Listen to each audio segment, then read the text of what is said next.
Hello everyone, this is Govind sir. Welcome back to lecture number 7, continuation of second chapter, electric potential and capacitance.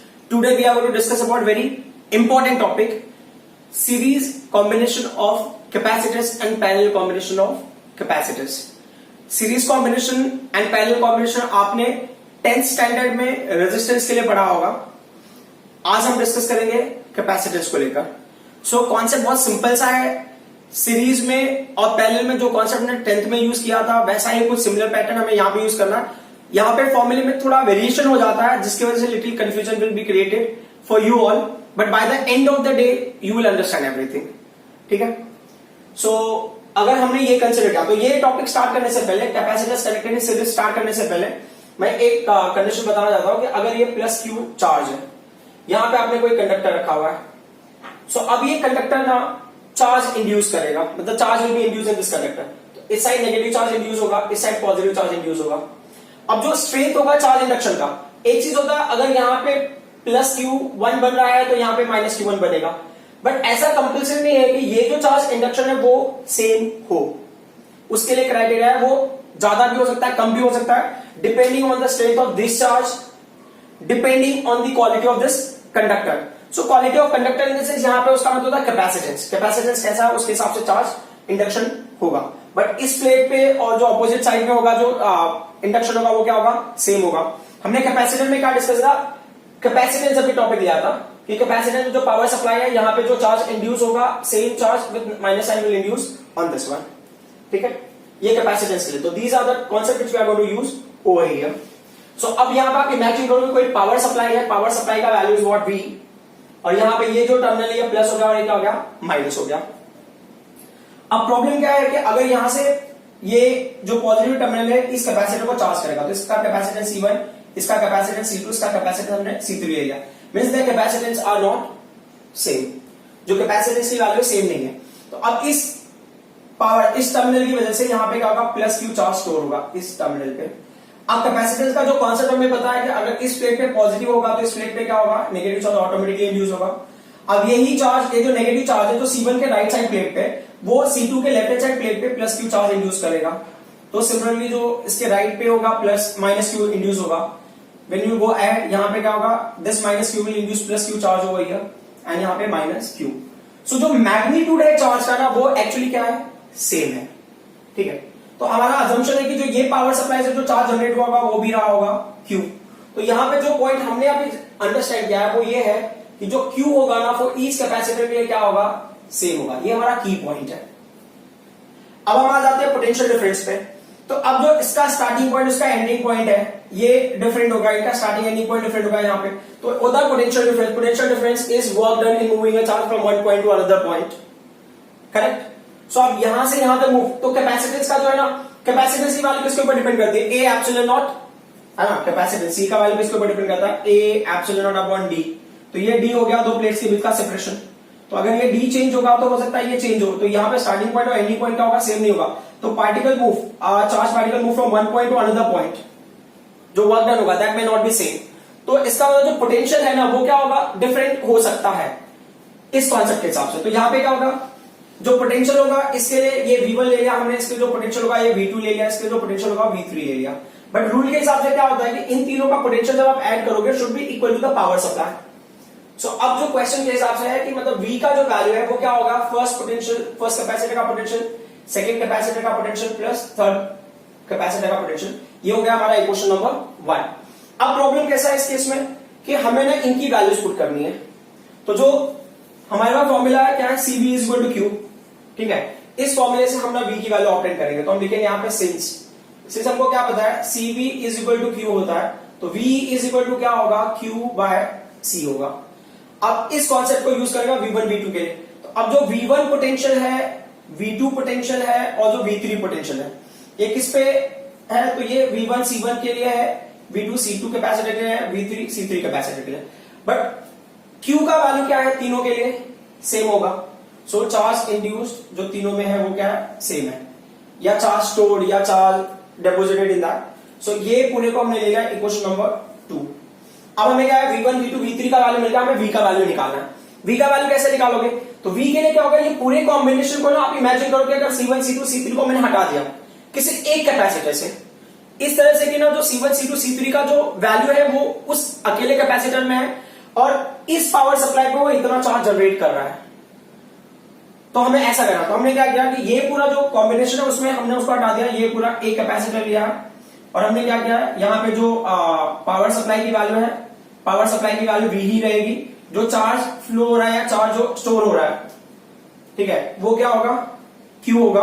और ये capacitor आप कौन सा combination, series combination, उसको replace करके आप क्या करोगे, CS लिख दोगे। तो अब आपको ना इस कॉन्सेप्ट के हिसाब से हम बढ़ते हैं। सो इफ CS क्या हो गया, CS का इक्विवेलेंट या इसको आप ना रिजल्टेंट बोल सकते हो, इक्विवेलेंट और रिजल्टेंट कैपेसिटेंस। अगर ये रिजल्टेंट कैपेसिटेंस होगा, ठीक है, तो इस कॉन्सेप्ट के हिसाब से तो वापस है वही formula, CV is equal to Q वाला फॉर्मूला। तो CS कैपेसिटेंस V पोटेंशियल पे आपको Q चार्ज देगा।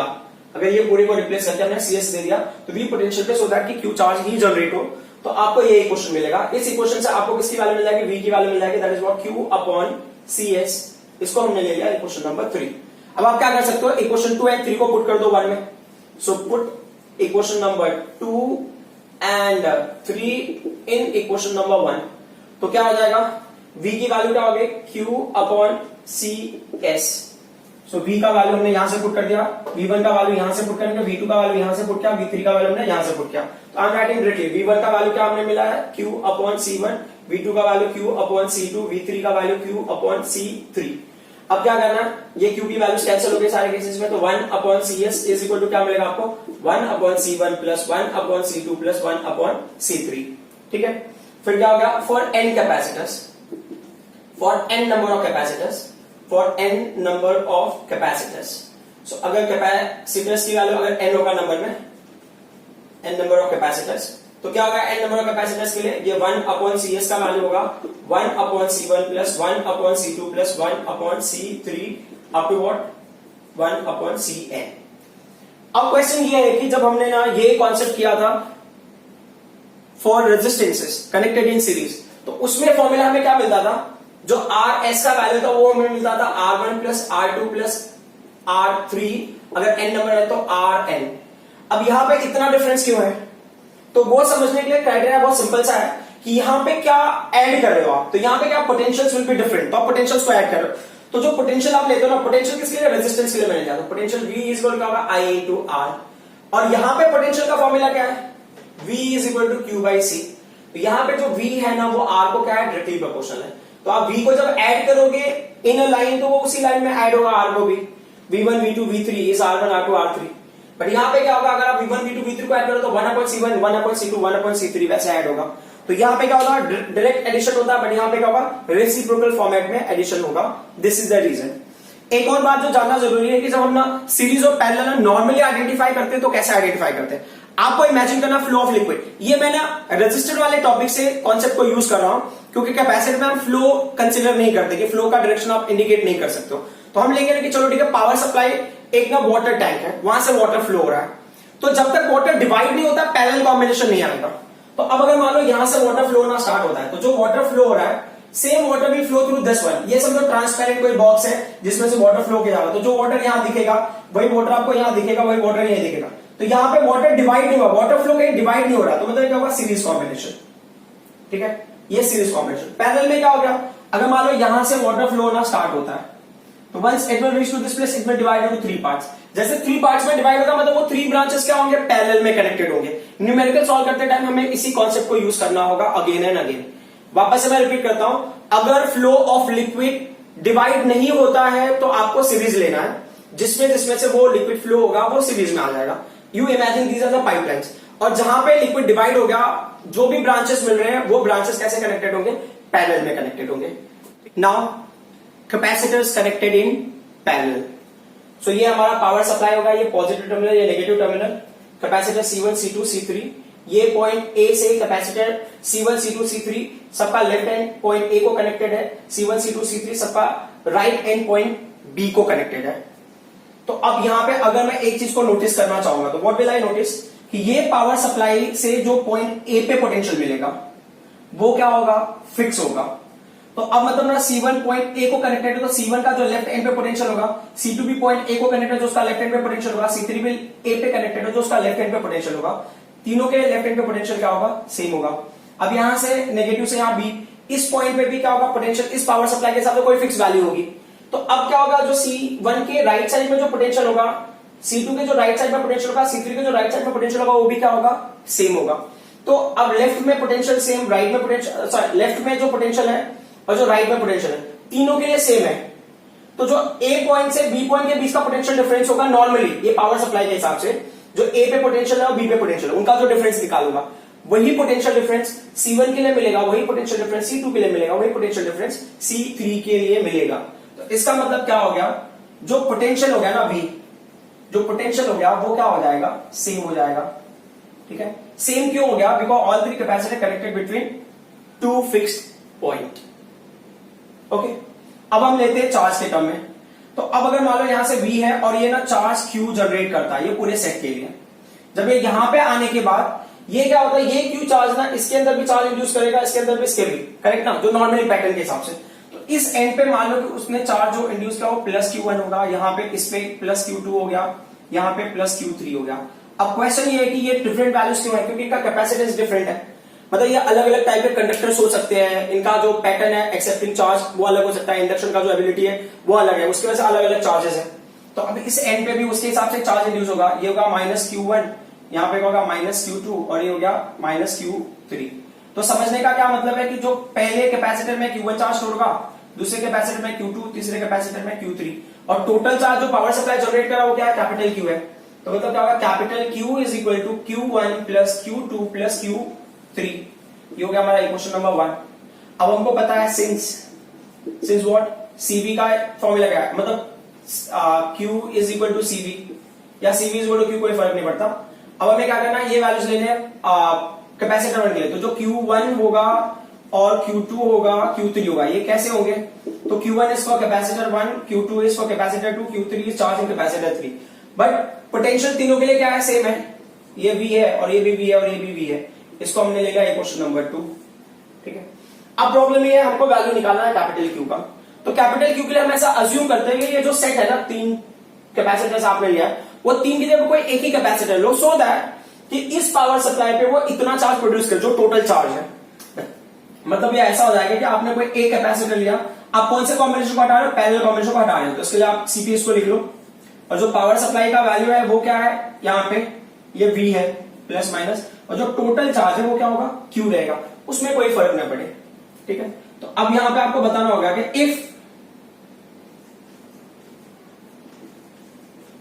इक्विवेलेंट और रिजल्टेंट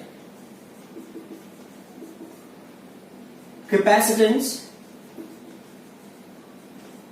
इज CP, अगर CP इक्विवेलेंट कैपेसिटेंस होगा तो तीनों को हटा के अगर अकेले इससे काम बन जाएगा, एट सेम पोटेंशियल पे उतना ही चार्ज जनरेट करे, टोटल चार्ज के इक्वल, तो इक्वेशन क्या बनेगा इसके हिसाब से। तो अब ये क्या होगा, CV is equal to Q होता है ना, Q is equal to CV, बराबर। तो ये क्या हो गया, CP कैपेसिटर V पोटेंशियल पे Q चार्ज जनरेट करेगा, ये हो गया आपका इक्वेशन नंबर 3। अब क्या करना है, 2 और 3 को पुट कर दो 1 में, so put equation number 2 and 3 in equation number 1। सो क्या मिल जाएगा आपको, Q की जगह पे ये वैल्यू पुट कर दोगे तो क्या मिला आपको, CP into V is equal to Q1 की जगह पे उसकी value C1 into V plus C2 into V plus C3 into V। अब क्या करना है, CP इंटू V को हमने ऐसे रखा, यहां पे क्या किया, V को कॉमन ले लिया, V को कॉमन लेकर ब्रैकेट में क्या होगा, C1 plus C2 plus C3, ये V और V कैंसिल हो गया, तो फाइनली CP का वैल्यू क्या मिलेगा, C1 plus C2 plus C3। ठीक है, सो अगर ये चीजें ना किसके लिए होगा, फॉर n कैपेसिटर्स के लिए होगा। सो फॉर n कैपेसिटर्स या for n number of capacitors, तो क्या क्राइटेरिया हो जाएगा, CP इज इक्वल टू ये C1 होगा प्लस क्या होगा C2 होगा, ये आपको क्या होगा Cn हो गया। अब क्वेश्चन ये है कि अगर ना हमने रेजिस्टेंस को पैरेलल में लिया होता, तो रेजिस्टेंस पैरेलल में क्या होता है, 1 upon Rp is equal to 1 upon R1 plus 1 upon R2 plus up to what 1 upon Rn, और कैपेसिटेंस ऐसे ऐसा क्यों। तो पैरेलल में क्या होता है, जैसे यहां पे होगा ना चार्ज आपको डिफरेंट मिल रहा है, सो कैपेसिटर के केस में और करंट के रेजिस्टर के केस में रेजिस्टर में क्या होता है, आई जो होता है वो डिफरेंट होता है, और यहां पे क्या होता है, कैपेसिटर में क्या होता है, क्यू डिफरेंट होता है।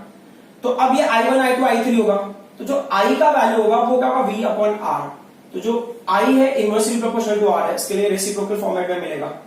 और यहां पे क्या होगा, जो Q है वो C से कैसा, Q is equal to CV। यहां पे Q क्या है, V को सॉरी C को क्या है, डायरेक्टली प्रोपोर्शनल है, इसके लिए डायरेक्ट एडिशन। सो ये पॉइंट्स बहुत इंपॉर्टेंट है कि हमें रेजिस्टेंस के लिए सीरीज में क्यों डायरेक्ट एडिशन मिलता है और पैरेलल में रेसिप्रोकल एडिशन मिलता है, और कैपेसिटर में exactly opposite because of their equation. Okay, और जो दूसरी पॉइंट हमें याद रखनी है कि जब सीरीज कॉम्बिनेशन होगा, सीरीज कॉम्बिनेशन कैसे डिसाइड करेंगे, तो फ्लो ऑफ लिक्विड आप इमेजिन करो, लिक्विड फ्लो होगा अगर जब तक लिक्विड डिवाइड नहीं होता, लिक्विड का फ्लो पाइपलाइन में जब तक लिक्विड डिवाइड नहीं होता है तब तक आपको सीरीज ही इमेजिन करना। जैसे लिक्विड फ्लो ना डिफरेंट ब्रांचेस में डिवाइड हो जाता है, तो जिन ब्रांचेस में डिवाइड हो रहा है वो ब्रांचेस हो जाएंगे पैरेलल में। जैसे यहां पे डिसाइड करना है, तो मैंने क्या किया, यहां पे 3 ब्रांच में डिवाइड होगा, 1 2 3। तो जहां पे डिवाइड हो रहा है वो लेना है, जहां पे वो वापस से मिल रहा है वहां लेना है। तो उनके बीच में कितने ब्रांच बने, 1 2 3 ब्रांच बना है, तो ये तीनों ब्रांच क्या होंगे, आपस में पैरेलल होंगे irrespective of their geometrical appearance. उनका ज्योमेट्रिकल अपीयरेंस क्या है वो इंपॉर्टेंट रोल प्ले नहीं करता। Next point is very important point, क्योंकि इस कॉन्सेप्ट को हम यूज करेंगे to solve numerical for series combination. So पहले मैं हेडिंग रीड कर देता हूं, क्या लिखा है मैंने। सो ये how to solve numerical for series combination of capacitors. So अगर कैपेसिटर सीरीज में कनेक्टेड है तो आपको कुछ पैटर्न्स फॉलो करना है। देखो क्वेश्चन में क्या पूछा है क्या नहीं पूछा है is not very important at that point. मतलब देखो अगर ना यहां पे जैसे कि चार्ज इन ईच कैपेसिटर ये क्वेश्चन है, और potential difference across each capacitor, ये दो क्वेश्चन के आंसर आप ऑटोमेटिकली ऑब्टेन कर पाओगे अगर आप ये 4 पॉइंट्स को फॉलो करते हो। These 4 points are fix. Series combination है तो आपको ये 4 पॉइंट्स ही फॉलो करने हैं। मतलब फर्स्ट पॉइंट फॉलो करोगे, देन सेकंड पॉइंट फॉलो करोगे, थर्ड पॉइंट फॉलो करोगे, फोर्थ पॉइंट फॉलो करोगे। उसके बाद ये दो क्वेश्चन या ये दो क्वेश्चन का कोई भी क्वेश्चन होगा, हर क्वेश्चन का आंसर आपको मिल जाएगा। अगर आपको सिलेक्टिव आंसर देना है तो उसका भी पैटर्न है, बट अभी हम लर्न करते हैं कि कोई भी सीरीज कॉम्बिनेशन है तो हमें जाना कैसे है आगे। ठीक है, सो यहां पे कैसे हमने 3 कैपेसिटर्स लिया है, C1 C2 C3। Find out charge in each capacitor, her capacitor के चार्ज निकालने हैं मुझे, हर कैपेसिटर में potential difference across each capacitor निकालना है मुझे। फिर energy stored in each capacitor, total energy stored for the given combination. तो ये दो मैंने एडिशनल क्वेश्चंस डाल दिए, बट कभी कभी पूछ लेता है, बट मोस्टली क्वेश्चंस इन दो पार्ट पे बेस्ड होता है। तो अगर ये दो आंसर मिल जाते हैं तो बाकी दो आंसर्स आप इजीली निकाल लेते हो, इतना कॉम्प्लिकेटेड नहीं है। सो अब हम फोकस करते हैं इस पार्ट पे। तो जो सबसे पहली पार्ट होती है, मतलब ये 4 पॉइंट्स को ही फोकस करना। मैं जब भी सीरीज देखूंगा तो मैं सीरीज में ये 4 पॉइंट को ही कैलकुलेट करूंगा, automatically I get all the answers. तो मेरा पहला जो कॉन्सेप्ट होगा, जो first point which I am going to follow, पहले मैं नॉर्मल डायग्राम के हिसाब से जा रहा हूं। तो फर्स्ट कंडीशन क्या होगा कि फाइंड आउट इक्विवेलेंट कैपेसिटेंस। सो पहला पॉइंट मुझे क्या करना है, जो भी सीरीज कॉम्बिनेशन दिया है उसका मुझे इक्विवेलेंट कैपेसिटेंस निकालना है, अगर सीरीज वाला क्वेश्चन मैं सॉल्व कर रहा हूं। सो मेरा पहला स्टेप यही होगा, मतलब कुछ भी पूछा है उन्होंने, चार्ज भी पूछा है या पोटेंशियल पूछा, कुछ भी पूछा है, ये इसी ऑर्डर में है। अगर चार्ज पूछा है तो थर्ड स्टेप तक आपको मिलेगा, अगर पोटेंशियल पूछा है तो fourth step you have to go. ठीक है, सो ये कॉन्सेप्ट के हिसाब से हम जा रहे हैं। Find out equivalent capacitance. तो 1/CS इक्वल टू क्या होगा, 3 कैपेसिटर हमने लिया तो 1/C1 plus 1/C2 plus 1/C3 होगा। तो एक बार CS अगर आपको मिल गया तो ये पहला स्टेप ओवर हो गया। फिर क्या हो गया, जो दूसरा स्टेप क्या है, फाइंड आउट टोटल चार्ज। अब टोटल चार्ज कैसे निकालेंगे, टोटल चार्ज का क्राइटेरिया सिंपल सा है कि टोटल चार्ज फॉर्मूला क्या है हमारे पास, फॉर्मूला है CV is equal to Q। Formula है CV is equal to Q। तो अब C कौन सा लेंगे, अब अगर टोटल चार्ज निकालो, टोटल चार्ज है ये पावर सप्लाई जो जनरेट करेगा टोटल, तो ये पावर सप्लाई की वैल्यू V होगी, ये टोटल चार्ज Q होगा। तो आपको टोटल कैपेसिटेंस मतलब इक्विवेलेंट कैपेसिटेंस लेना होगा। तो C की जगह पे आप क्या लिखोगे, तो इसका मतलब टू गेट टोटल चार्ज आपको क्या करना है, इक्विवेलेंट कैपेसिटेंस को आपको क्या करना, मल्टीप्लाई करना है टोटल पोटेंशियल से। जो मेन पावर सप्लाई होगा उससे आप टोटल कैपेसिटेंस को मल्टीप्लाई कर दोगे इक्विवेलेंट कैपेसिटेंस को, तो आपको मिल जाएगा टोटल चार्ज। ठीक है, सो टोटल चार्ज आपको मिल गया। अब उसके बाद दूसरा पार्ट है find out charge in each capacitor. तो ये कैसा कॉम्बिनेशन है, सीरीज कॉम्बिनेशन। सीरीज कॉम्बिनेशन में क्या होता है, चार्ज सेम होता है ईच कैपेसिटर में। तो आप मेंशन कर दो ईच कैपेसिटर में चार्ज सेम होगा, मतलब जो फर्स्ट कैपेसिटर में चार्ज होगा, जो सेकेंड कैपेसिटर में चार्ज होगा, जो थर्ड कैपेसिटर में चार्ज होगा, ये तीनों सेम होंगे। और ये तीनों चार्ज किसके इक्वल होगा, that charge will be equal to the total charge. जो टोटल चार्ज होगा उसके इक्वल होगा। तो अब यहाँ पे देखो ये तीन अलग अलग वैल्यूज लिखने का मतलब क्या अलग वैल्यूज हो गया, मतलब ये सेम हो गया, मतलब Q1 Q2 Q3 अलग अलग नहीं है बल्कि सेम वैल्यूज है। तो अगर मुझे ये Q मिल गया तो मतलब मुझे Q1 की वैल्यू मिल गई, ये Q मिल गया तो मुझे Q2 की वैल्यू मिल गई, Q3 की वैल्यू मिल गई, बराबर।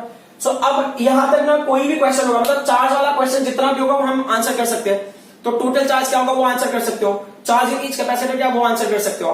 अब उसके बाद अगर पोटेंशियल भी पूछा उन्होंने तो मुझे फोर्थ पॉइंट को फॉलो करना पड़ेगा। फोर्थ पॉइंट क्या है, फोर्थ पॉइंट में क्या मैं पोटेंशियल फर्स्ट कैपेसिटर ने निकाला चाहता हूं। मान लो कि मैं पोटेंशियल निकाला फर्स्ट कैपेसिटर का, मतलब V1 आई एम फाइंडिंग। तो V1 का क्या है, V1 में कौन सी कैपेसिटर निकाल रहा हूं, C1 के लिए निकाल रहा हूं। Then I want to get value for V2। V2 में क्या कौन सी कैपेसिटर निकाल रहा हूं, मान लो C2 के लिए निकाल रहा हूं, ठीक है। और मैंने यहां पे लिखा V3, ठीक है। V3 में कौन से कैपेसिटर निकाल रहा हूं, C3 के लिए निकाल रहा हूं। तो अब कंडीशन क्या होता है कि मैंने अज्यूम किया कि V1 जो पोटेंशियल है वो कौन से, उसके अंदर क्या चार्ज होगा, Q1 होगा, मेरा अजम्पशन है। C2 के अंदर चार्ज Q2 रहा होगा और C3 के अंदर चार्ज Q3 होगा। मैं ये जस्ट मैं एक स्टेप को और एक पॉइंट को रिवाइज करने के हिसाब से मैं करा रहा हूं। तो अब इसको हम थोड़ा लॉजिकली देखते हैं। तो जो हमने लर्न किया, तो Q1 की वैल्यू है वो Q के इक्वल है, तो ये Q अपॉन क्या होगा, C1 हो गया। और यहाँ पे Q2 की वैल्यू भी Q के इक्वल है, तो Q अपॉन C2, मतलब जो चार्ज इन ईच कैपेसिटर है इक्वल टू टोटल चार्ज। तो यहां पे वैल्यू क्या होगा, Q अपॉन C3। बात समझ में आई। अब इसके बाद आता है एनर्जी का कॉन्सेप्ट। तो एनर्जी अगर मुझे ऑब्टेन करना है तो मैंने एनर्जी लिया फर्स्ट कैपेसिटर का। फर्स्ट कैपेसिटर का क्या होगा, हाफ होगा, फर्स्ट कैपेसिटर 1 होगा, उसका स्क्वायर ले लिया हमने, ठीक है। और अगर सेकंड कैपेसिटर के लिए पूछा है, U2 का वैल्यू क्या होगा, ये हाफ हो गया, C2 होगा और एक होगा V2 स्क्वायर। तो आपने यहाँ पे सारी वैल्यूज डिटरमाइन कर ली होगी, V1 की वैल्यू है, V2 की वैल्यू, V3 की वैल्यू है, C1 C2 दिया होगा क्वेश्चन में ऑलरेडी। फिर यहाँ पे क्या होगा, आपको वैल्यू निकालना है U3 का, तो U3 का वैल्यू क्या होगा, हाफ होगा, ये क्या हो जाएगा, C3 हो जाएगा, ये V3 स्क्वायर हो जाएगा। बात समझ में आई। जो फाइनल एनर्जी होगा वो क्या करोगे आप, U1 को आप U2 को और U3 को ऐड कर दोगे तो आपको टोटल एनर्जी मिल जाएगा। टोटल एनर्जी के लिए एक और मेथड है, और टोटल एनर्जी के लिए एक और मेथड क्या है कि मान लो मैं टोटल एनर्जी निकाल रहा हूं तो मुझे क्या करना है, टोटल कैपेसिटेंस अगर पता होगा, क्योंकि general formula half CV square, तो टोटल कैपेसिटेंस या इक्विवेलेंट कैपेसिटेंस क्या है, CS है, बराबर। और उसके बाद जो टोटल पोटेंशियल है वो क्या है, V स्क्वायर। तो आपको इस मेथड से टोटल एनर्जी भी मिल जाएगी। तो टोटल एनर्जी या तो इनको ऐड कर दो या ऐसे। तो सीरीज कॉम्बिनेशन में जो इंडिविजुअल कैपेसिटर की एनर्जी होगी उनको ऐड कर दोगे तो टोटल सर्किट का जो एनर्जी होगा वो मिल जाएगा, टोटल कैपेसिटर का एनर्जी, ठीक है।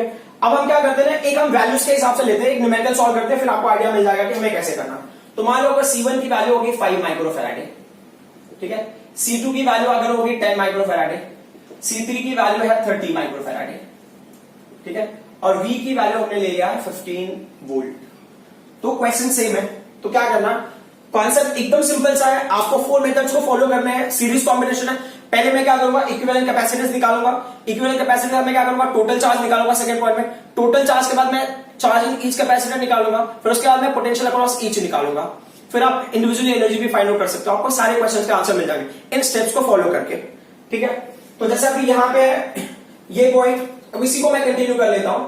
तो क्या होगा, 1 अपॉन C1 का वैल्यू क्या है, ये अपॉन 5 क्या है, अपॉन 10 और क्या अपॉन 30।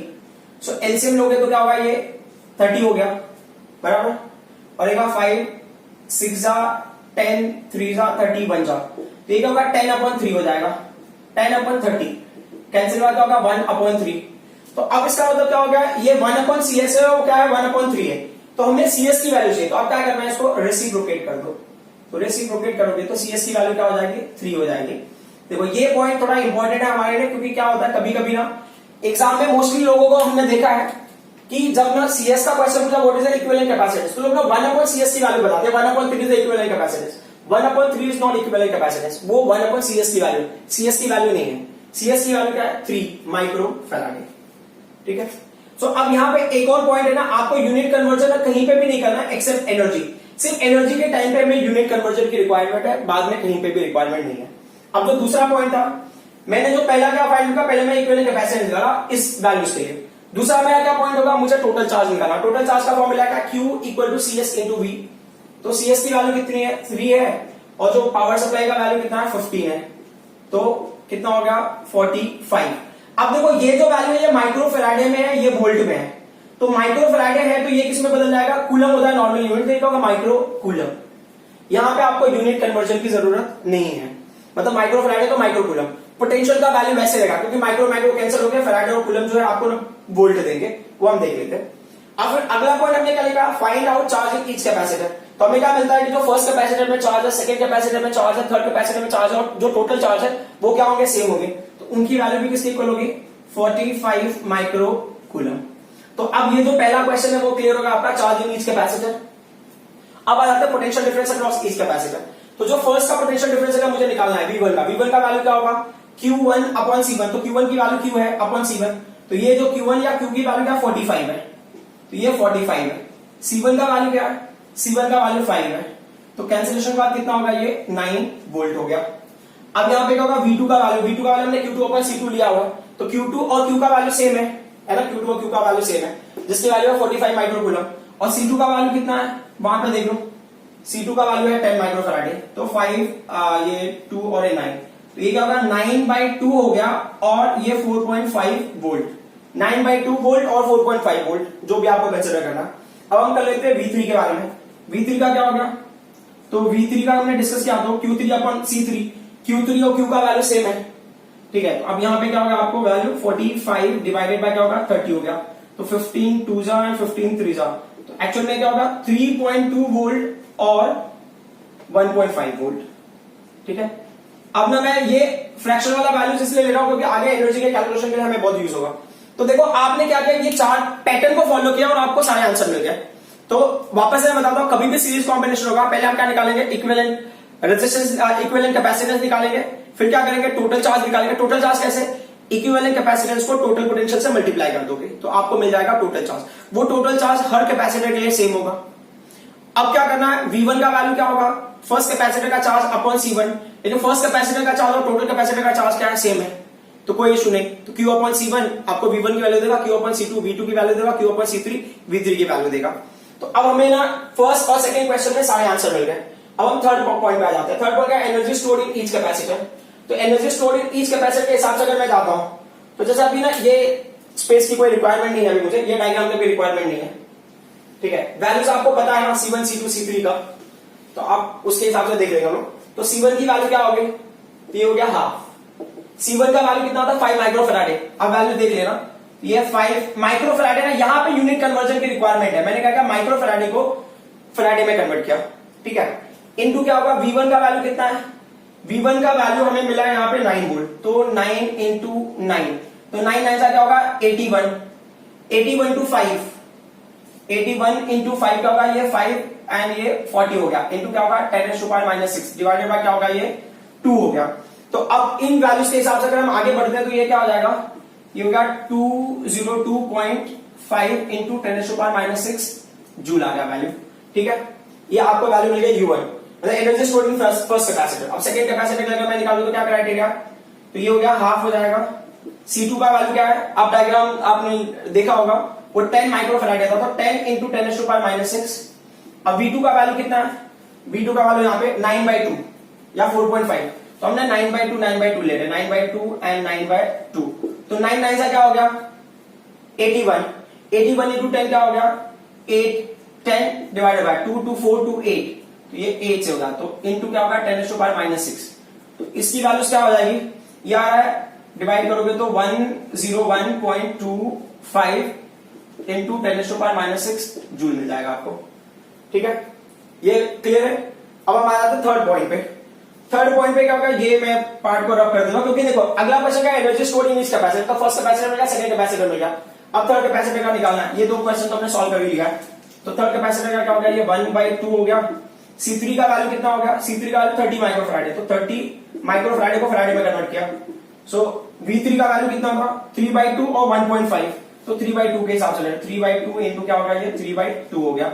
सो ये 2 ये 8 हो जाएगा डिनोमिनेटर में, इसमें कोई इशू नहीं है। और क्या होगा 3 3 जा 9, 3 जा कितना 27, तो ये होगा 270, ठीक है, इंटू क्या होगा 10⁻⁻6। इसको क्या है 8 3 जा 24, तो कितना आ जाएगा, ये 33.75 आ जाएगा, इंटू क्या होगा 10⁻⁻6 जूल हो गया ये वैल्यू। Is that clear. अब हम आते हैं नेक्स्ट पार्ट में, टोटल एनर्जी।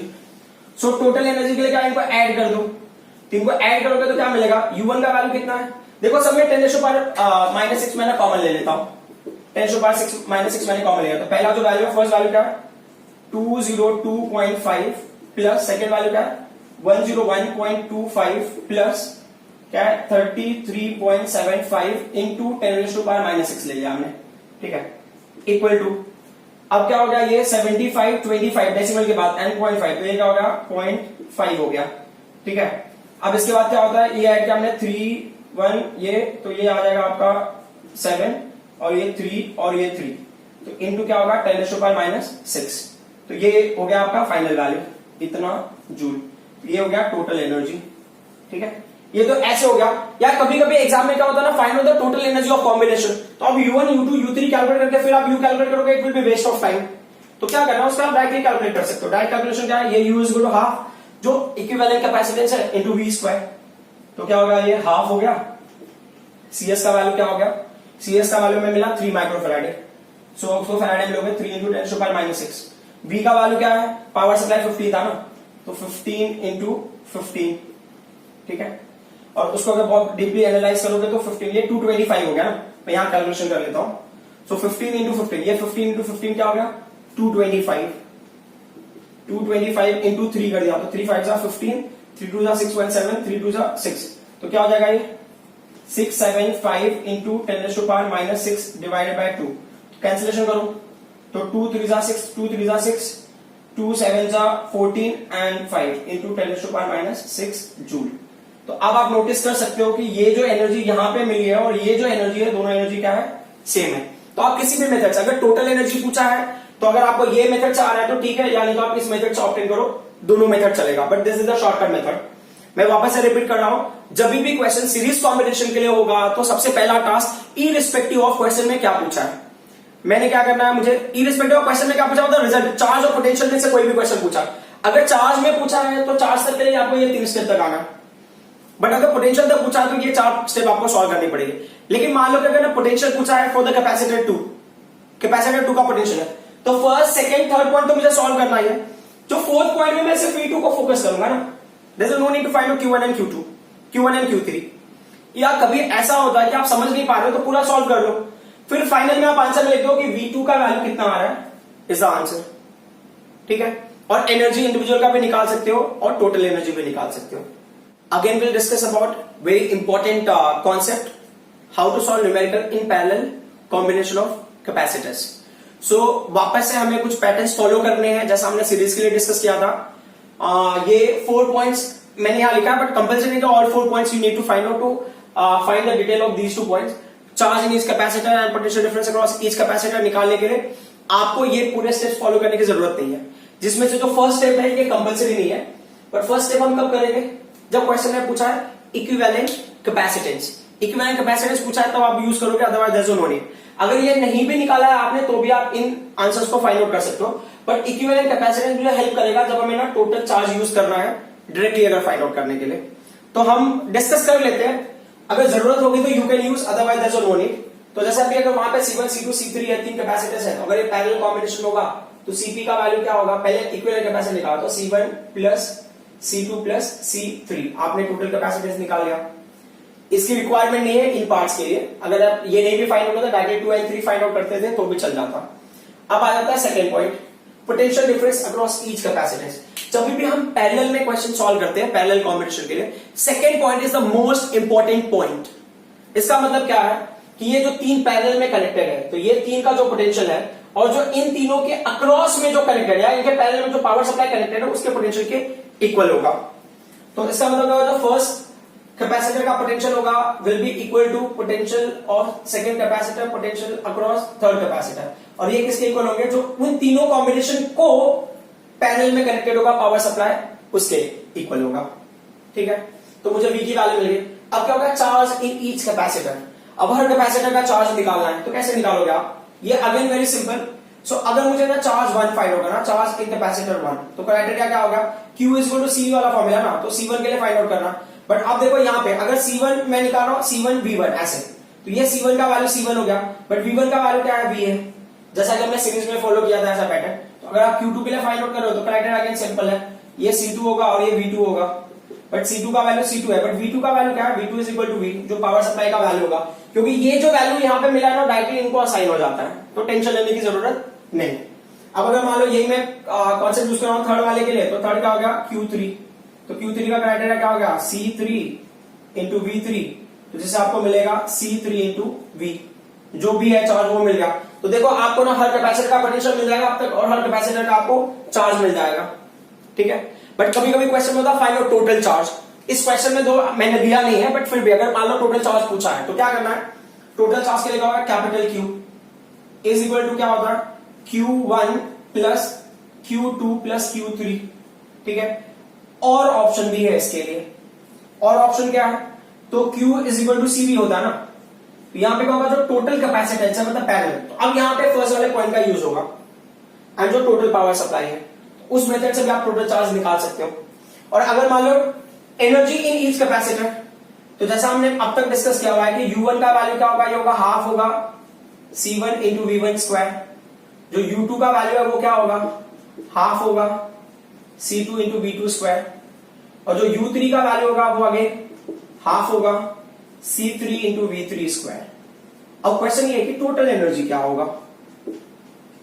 सीरीज में तो हम डायरेक्टली ऐड कर देते, पैरेलल में क्या करेंगे।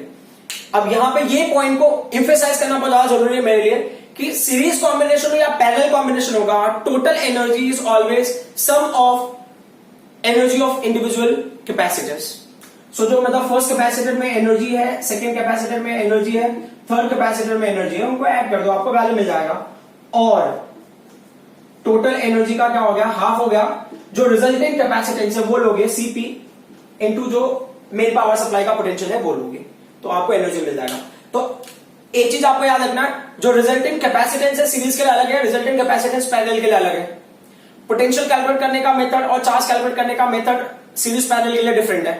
बट जो टोटल एनर्जी होगा that is always addition of individual capacitors for series as well as for parallel. मतलब सीरीज में जो है इंडिविजुअल के लिए जो कैपेसिटर्स का एनर्जी मिला है ऐड कर दोगे, टोटल एनर्जी मिल जाएगा। पैरेलल में भी जो इंडिविजुअल का एनर्जी मिला है उसको ऐड कर दोगे तो टोटल का मिल जाएगा। या आप डायरेक्ट मेथड यूज कर सकते हो इन दिस वे। बट अगर इंडिविजुअल पूछा है और फिर टोटल पूछा है तो then you have to follow this method. अब हम क्वेश्चन के हिसाब से चलते हैं। तो एक क्वेश्चन में दे रहा हूं, क्वेश्चन में क्या है, मान लो C1 का वैल्यू जो हमने पहले लिया था वही वैल्यूज ले लेते हैं, 5 माइक्रो फैराडे हो गया। C2 का वैल्यू पहले वाला होगा 10 माइक्रो फैराडे। C3 का वैल्यू क्या हो गया, हमने पहले वाला वैल्यू लिया 30 माइक्रो फैराडे, और V की वैल्यू अभी हम ले लेते हैं 30 वोल्ट। तो अब हम आगे बढ़ेंगे। सो कंडीशन वही होगा, इक्विवेलेंट कैपेसिटेंस पूछा है तो ठीक है, नहीं पूछा है तो कोई इशू नहीं है। जैसा मैंने बताया ये एक्स्ट्रा पार्ट है।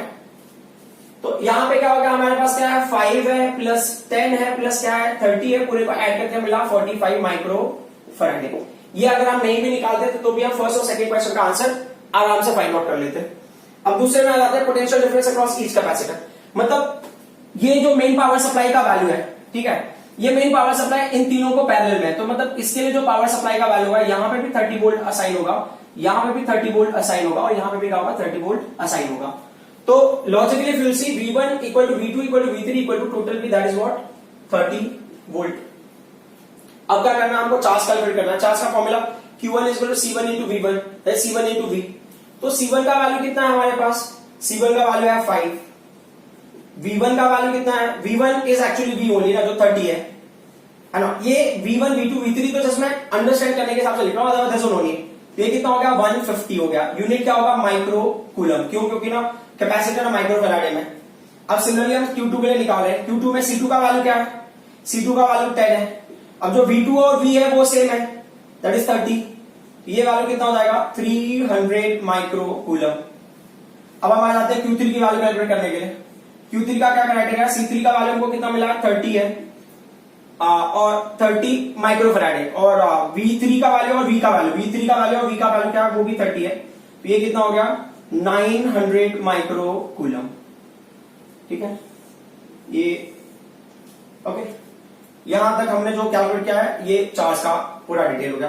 अब क्वेश्चन पूछा टोटल चार्ज। तो टोटल चार्ज का क्राइटेरिया सिंपल है। Q1 का वैल्यू कितना, Q1 का वैल्यू हमने 150 निकाला है, Q2 का वैल्यू कितना 300 है, Q3 का वैल्यू कितना 900 है, तो 9 3 1200, ये कितना होगा 1350 माइक्रो कूलम। या दूसरा मेथड क्या है, Q का वैल्यू Cp इक्विवेलेंट कैपेसिटेंस की वैल्यू क्या है 45 है, जो टोटल पोटेंशियल दिया है क्वेश्चन में क्या वो 30 है। तो ये 3 5 15, ये 0 होगा 15 9 3 4 12 130, ठीक है, माइक्रो कूलम। तो देखो दोनों मेथड से आपको सेम चार्ज मिल रहा है। अब पूछा है energy stored in each capacitor. तो energy stored in each capacitor अगर बोल रहा है तो यहां पे क्या करना है हमें, तो ये हाफ हो गया C1 का वैल्यू कितना है 5 हो गया, तो 5 माइक्रो फैराड है, तो 5 इंटू 10⁻⁻6, ठीक है।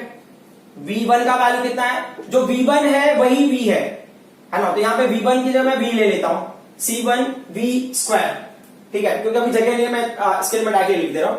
तो यहाँ पे V का वैल्यू क्या होगा 30 इंटू 30, ठीक है। सो 3 जा 9, 5 जा क्या होगा 45। 45 को अगर आप ना 2 से डिवाइड करते हो, तो 45 को अगर हम 2 से डिवाइड करते हैं तो क्या होगा 2 जा 4, 2 जा 4, 2 5 जा, तो इनका होगा 2 2 5 और इनका 0 यहां पे आ गया, ठीक है। इंटू क्या होगा 10⁻⁻6, ये कितना हो गया 3 3 जा ये 900 हो गया इंटू 5 ना, हाँ तो 4500 से ये इतना जूल आ गया, ठीक है। U1 की वैल्यू। अब U2 की वैल्यू देख लेते हैं।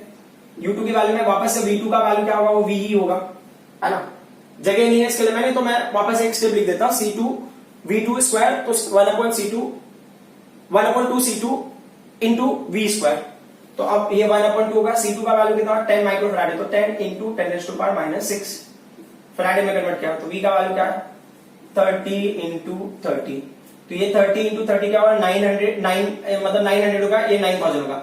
9000 को 2 से डिवाइड करोगे तो कितना हो जाएगा 4500 होगा, तो 4500 इंटू 10⁻⁻6 ये क्या होगा जूल, ठीक है। अब क्या करना है हमको, अब हमको वैल्यू निकालना U3 की, तो U3 की वैल्यू क्या होगी, यहाँ पे C3 का वैल्यू क्या है 1/2, C3 की वैल्यू क्या है 30 माइक्रो फैराड है, तो 30 इंटू 10⁻⁻6, अब ये फैराडे में कन्वर्ट किया। अब वापस से क्या होगा, ये 30 इंटू 30 हो गया, तो 3 3 एंड 3 मतलब 3 3 जा 9 3 जा 27, तो 27,000 आ गया। सो 27,000 इंटू 10⁻⁻6 डिवाइडेड बाय 2, उसको अगर आप डिवाइड करोगे तो कितना वैल्यू आएगा 2 1 जा 2, 2 3 जा एंड 2 5 जा, देन 00 इंटू 10⁻⁻6 जूल।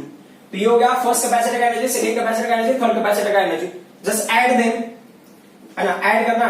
तो देखो अब मैं ना वो टाइम वेस्ट नहीं कर रहा, मैं डायरेक्टली लिख देता हूं। तो ये वैल्यू को और इस वैल्यू को और इस वैल्यू को ऐड करें, तो ये 0 हो गया, then 0, then second value 5 0 and again 0, तो ये हो गया 5 हो गया, देन 2 2 2, देन अगेन 2 हो गया, then this is 0 and this is 2 into 10⁻⁻6 joule. तो अगर आप इस वैल्यू को इस वैल्यू को इस वैल्यू को ऐड करें तो आपको इतना जूल मिल रहा है, ठीक है। अब हम देख लेते हैं विद और ऑप्शन। और ऑप्शन में क्या, ये हो गया हाफ। सीपी की वैल्यू क्या होगी, मतलब रिजल्टेंट या इक्विवेलेंट कैपेसिटेंस 45 माइक्रोफैराड है। अब जूल में है तो उसको 10⁻⁻6 मतलब एनर्जी कैलकुलेट कर रहे हैं, तो V का वैल्यू होगा 30 इंटू 30, तो 2 को कैंसिलेशन करोगे तो कितना होगा, ये 15 हो गया, तो 15 3 मतलब 45 हो गया ना ये, तो कितना होगा 45 इंटू 10⁻⁻6 इंटू 450। तो देखो ये मल्टीप्लाई करोगे ना, 45 इंटू 45 क्या होता है, वो डायरेक्ट टेक्निक के साथ 45 इंटू 45 अब मल्टीप्लाई करके देखो तो कितना आएगा, ये वैल्यू आएगा आपको 2025, तो 45 और 3 का होगा 2025 और ये 0 आगे इंटू 10⁻⁻6 जूल, ठीक है। तो आप देख सकते हो कि पैरेलल कॉम्बिनेशन में भी टोटल एनर्जी की वैल्यूज क्या है, सेम है। अब एड टोटल एनर्जी होता है, that is always the sum of individual energies, okay. हाँ, अब यहाँ पे एक और बात आप याद रख लेना, कि कभी हमको पैरेलल अगर फाइंड आउट करना होता है तो आप ऐसे इमेजिन करो, लिक्विड यहां से फ्लो होना स्टार्ट हो रहा है, यहाँ पे जब लिक्विड पहुंचेगा तो ये 3 ब्रांचेस में डिवाइड हो रहा है, तो जिन ब्रांचेस में डिवाइड होगा वो ब्रांच, और फिर बाद में वो मिल कहां पे रहे वो देखना है आपको। तो उसके बेसिस पे हम डिसाइड करते हैं कि ये तीन ब्रांचेस आपके पैरेलल होंगे, और उसके अंदर और भी कोई कॉम्बिनेशन है क्या, वो हम देखेंगे। अगर होगा तो उसको सॉल्व करने का पैटर्न थोड़ा सा डिफरेंट होगा। अगर आप पैरेलल में सॉल्व कर रहे हो तो आपको 2 चीजों का ध्यान देना, कि पैरेलल में हम अगर कभी भी सॉल्व कर रहे हैं तो हमें क्या करना है, पहले ईच कैपेसिटर का पोटेंशियल फाइंड आउट करना, पहला पॉइंट। देन हमें चार्ज इन ईच कैपेसिटर निकालना, ईच कैपेसिटर का पोटेंशियल निकालना है, चार्ज इन ईच कैपेसिटर। ये 2 पॉइंट सबसे इंपॉर्टेंट है। अगर इक्विवेलेंट कैपेसिटेंस नहीं पूछा है तो उस पर इतना एम्फेसाइज करने की जरूरत है, बट अगर चार्ज और पोटेंशियल पूछा तो ये 2 पॉइंट बहुत इंपॉर्टेंट है पैरेलल कॉम्बिनेशन के लिए। Now we are going to solve numerical at little advance level, जहां पे थोड़ा कॉम्बिनेशन होगा, सीरीज भी होगा, पैरेलल भी होगा, दोनों मिक्स्ड होगा। तो क्या करना, यहाँ पे एक कंडीशन है सीरीज इन पैरेलल, मतलब सीरीज जो कॉम्बिनेशन हो पैरेलल के अंदर है, ठीक है। और क्वेश्चन एक्चुअल में क्या है, ये सर्किट डायग्राम दिया हुआ है, ठीक है, और उन्होंने बोला है क्वेश्चन में find charge and potential difference across each capacitor. तो अब जैसे सिर्फ अकेला सीरीज होता, अकेला पैरेलल होता तो हमने वो मेथड फॉलो किया होता और निकाल लिया होता। अब अगर दोनों कॉम्बिनेशन है तो क्या करना है? तो सबसे पहले क्या होगा कि मैं ना स्टार्ट करता हूं पावर सप्लाई से। जैसे मैंने बताया लिक्विड फ्लो वाला पैटर्न इज वेरी इंपॉर्टेंट। तो अब क्या होता है, यहाँ पे जब लिक्विड ना समझो ये पावर सप्लाई है 15 वोल्ट है, यहां से अगर पावर सप्लाई आता है तो ये पार्ट पे जाके ये दो ब्रांच में डिवाइड हो गया। यू कैन सी ना, यहाँ पे जाके ये लिक्विड फ्लो दो पार्ट में डिवाइड होगा, ये 1 और ये 2। इसका मतलब जैसे ये डिवाइड होगा मतलब पहले ही क्या होगा हमारे पास पैरेलल होगा। मतलब जो मेन हमारा सर्किट है वो किसमें है? पैरेलल में। तो अब ये जो मेन सर्किट पैरेलल में आएगा, अभी आगे जाके डिवाइड हुआ, ये अब वापस से ज्वाइन कहां पे हो रहा है? पॉइंट बी पे ज्वाइन हो रहा है। ठीक है, ये दो ब्रांच, जो पहला ब्रांच था सेकंड ब्रांच। अब मैं बहुत डीपली ऑब्जर्व करता हूं तो आई एम फाइंडिंग जो फर्स्ट ब्रांच है उसमें एक ही कैपेसिटर है, बट सेकंड ब्रांच में कैसा है? 3 कैपेसिटर है। तो अब मैं सेकंड ब्रांच में थोड़ा फोकस करता हूं। सेकंड ब्रांच में अगर मैंने कहा तो जो वाटर फ्लो हो रहा है, जो लिक्विड फ्लो हो रहा है, फर्स्ट कैपेसिटर जाएगा, देन सेकंड कैपेसिटर से, देन थर्ड कैपेसिटर से, देन यहां पे ऐसे इमेजिन करो। ठीक है, एक्चुअल में हमें ना करंट फ्लो कंसीडर करना ही नहीं कैपेसिटर में, ये तो जस्ट पैटर्न टू अंडरस्टैंड कि हमें कैसे पता सीरीज या पैरेलल। तो अगर वाटर फ्लो हो रहा है तो ये सेम पाइप से फ्लो के जा रहा है, मतलब C1 C2 C3 ये क्या होंगे? सीरीज में होंगे। और जो ये कैपेसिटर है ये उन तीनों के साथ में क्या होगा? पैरेलल में होगा। बात समझ में आ रही है? अब प्रॉब्लम क्या है कि इसको हमें सिंप्लीफाई करना है। तो सिंप्लीफिकेशन से पहले ना देखो ये ओवरऑल क्या है? पैरेलल है। तो मैं क्या है? पैरेलल वाले मेथड पे जाऊंगा। तो सीरीज का मेथड का पहले इक्विवेलेंट कैपेसिटेंस निकालोगे, टोटल चार्ज निकालोगे, चार्ज इन ईच कैपेसिटर निकालोगे, पोटेंशियल डिफरेंस अक्रॉस ईच निकालोगे। तो जो भी है डिटेल आपको मिल जाएगा। बट सीरीज पैरेलल में क्या था? मैंने बताया था पैरेलल में 4 स्टेप था, तो पहला और लास्ट स्टेप आप नहीं भी करते हो तो भी चलेगा। तो जो सेकंड स्टेप है इनका पहला स्टेप होगा, जो थर्ड स्टेप हमने लिया था उस कंडीशन के लिए वो इनका दूसरा स्टेप होगा। पहला का पोटेंशियल डिफरेंस अक्रॉस ईच। तो मतलब पहला पैरेलल कॉम्बिनेशन है, तो मैं क्या करूंगा? पैरेलल कॉम्बिनेशन के पहले स्टेप को फॉलो करूंगा कि मुझे दोनों के लिए क्या करना है? ब्रांच के लिए मुझे पहले पोटेंशियल असाइन करना है। तो मतलब इस ब्रांच को जो पोटेंशियल जाएगा, इस ब्रांच को जो पोटेंशियल जाएगा, वो पोटेंशियल क्या होगा? सेम रहेगा, उसमें कोई फर्क नहीं होगा। तो मतलब अगर मैं इसको सिंप्लीफाई करता हूं तो ये फर्स्ट कैपेसिटर, ये हो गया सेकंड कैपेसिटर, ये हो गया थर्ड कैपेसिटर। अगर मैं इसको इंडिविजुअली स्टडी कर रहा हूं, if I am studying them individually, तो ये कैपेसिटेंस C1 हो गया, ये कैपेसिटेंस C2 हो गया, ये कैपेसिटेंस C3 हो गया, और इनको जो पावर सप्लाई एक्सपीरियंस हो रहा होगा वो कितना होगा? 15 वोल्ट, क्योंकि वो पैरेलल का रूल है। ये फर्स्ट ब्रांच 15 वोल्ट एक्सपीरियंस करा। जो सेकंड ब्रांच में कितना कैपेसिटर है? सेकंड ब्रांच में एक ही कैपेसिटर है, दैट इज व्हाट? C4। इसको C4 लेते हैं, C4 वैल्यू से वो हम देख लेंगे क्या है कैसा है। और ये कितना पावर सप्लाई एक्सपीरियंस करेगा, कितना पोटेंशियल एक्सपीरियंस करेगा? इसका जो पोटेंशियल होगा 15 वोल्ट इसका भी। ठीक है, अब क्या करना है? अब हमको सिंप्लीफाई करना। सिंप्लीफाई करने से पहले ना जो सबसे इंपॉर्टेंट पार्ट है कि अगर क्वेश्चन में मान लो इक्विवेलेंट कैपेसिटेंस पूछा है तो ठीक है, इक्विवेलेंट कैपेसिटेंस मान लो इक्विवेलेंट कैपेसिटेंस पूछ दिया तो आप इक्विवेलेंट कैपेसिटेंस निकालोगे। ये मेरा एक्स्ट्रा पार्ट है जो अभी मैं बता रहा हूं, इक्विवेलेंट कैपेसिटेंस ये एक्स्ट्रा पार्ट है कि मान लो इस सर्किट का इक्विवेलेंट कैपेसिटेंस अगर पूछा है तो क्या करना है। ठीक है, एक्स्ट्रा पार्ट। तो इक्विवेलेंट कैपेसिटेंस में क्या करना है? पहले मैं बताऊंगा C1 C2 C3 क्या सीरीज में कनेक्टेड है। तो C1 C2 and C3 are in series. तो सीरीज में होंगे तो क्या होगा? 1/CS इज इक्वल टू क्या होगा? 1/C1 plus 1/C2 plus 1/C3। ये क्वेश्चन मैंने थोड़ी देर पहले किया था। 1/5 क्या होगा? 1/10 क्या होगा? 1/30। एक्चुअल में आएगा 10/30। मैं इसमें टाइम वेस्ट नहीं करता हूं। ठीक है, तो CS का वैल्यू आपको मिलेगा 3 माइक्रो फैराडे। बात समझ में आई? ये क्वेश्चन हमने थोड़ी देर पहले किया हुआ है जब सीरीज हम डिस्कस कर रहे थे। तो अब क्या हो गया कि अब ये हो गया, ये जो इसका सीरीज कॉम्बिनेशन है ना। अब इसको अगर मैं मॉडिफाई करूं सर्किट को, ये मॉडिफाइड सर्किट ऐसा हो जाएगा कि ये वैल्यू हो गई CS हो गई, और जो ये जो वैल्यू हो गया ये क्या हो गया? C4 हो गया। तो CS एंड C4 क्या हो गया? पैरेलल में हो गया। ये स्टेप 1 था। स्टेप 2 क्या होगा? CS and C4 are in parallel.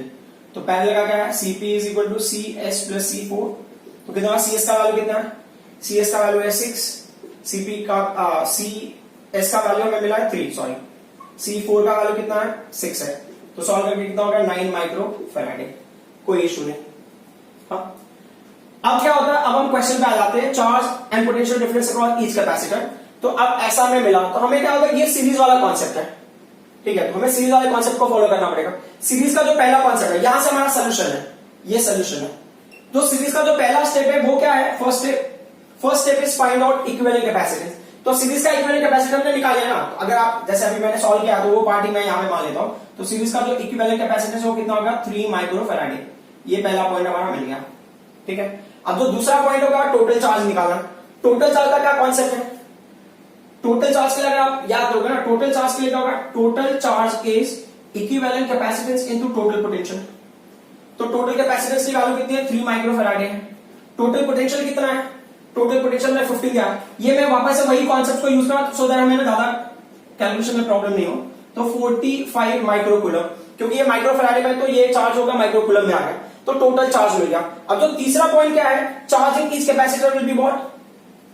Charging each capacitor. तो सीरीज में क्या होता है? ईच कैपेसिटर का पोटेंशियल सेम होता है, मतलब सॉरी चार्ज सेम होता है। तो फर्स्ट का चार्ज होगा, जो सेकंड का चार्ज होगा और जो थर्ड का चार्ज होगा और टोटल का सेम होगा।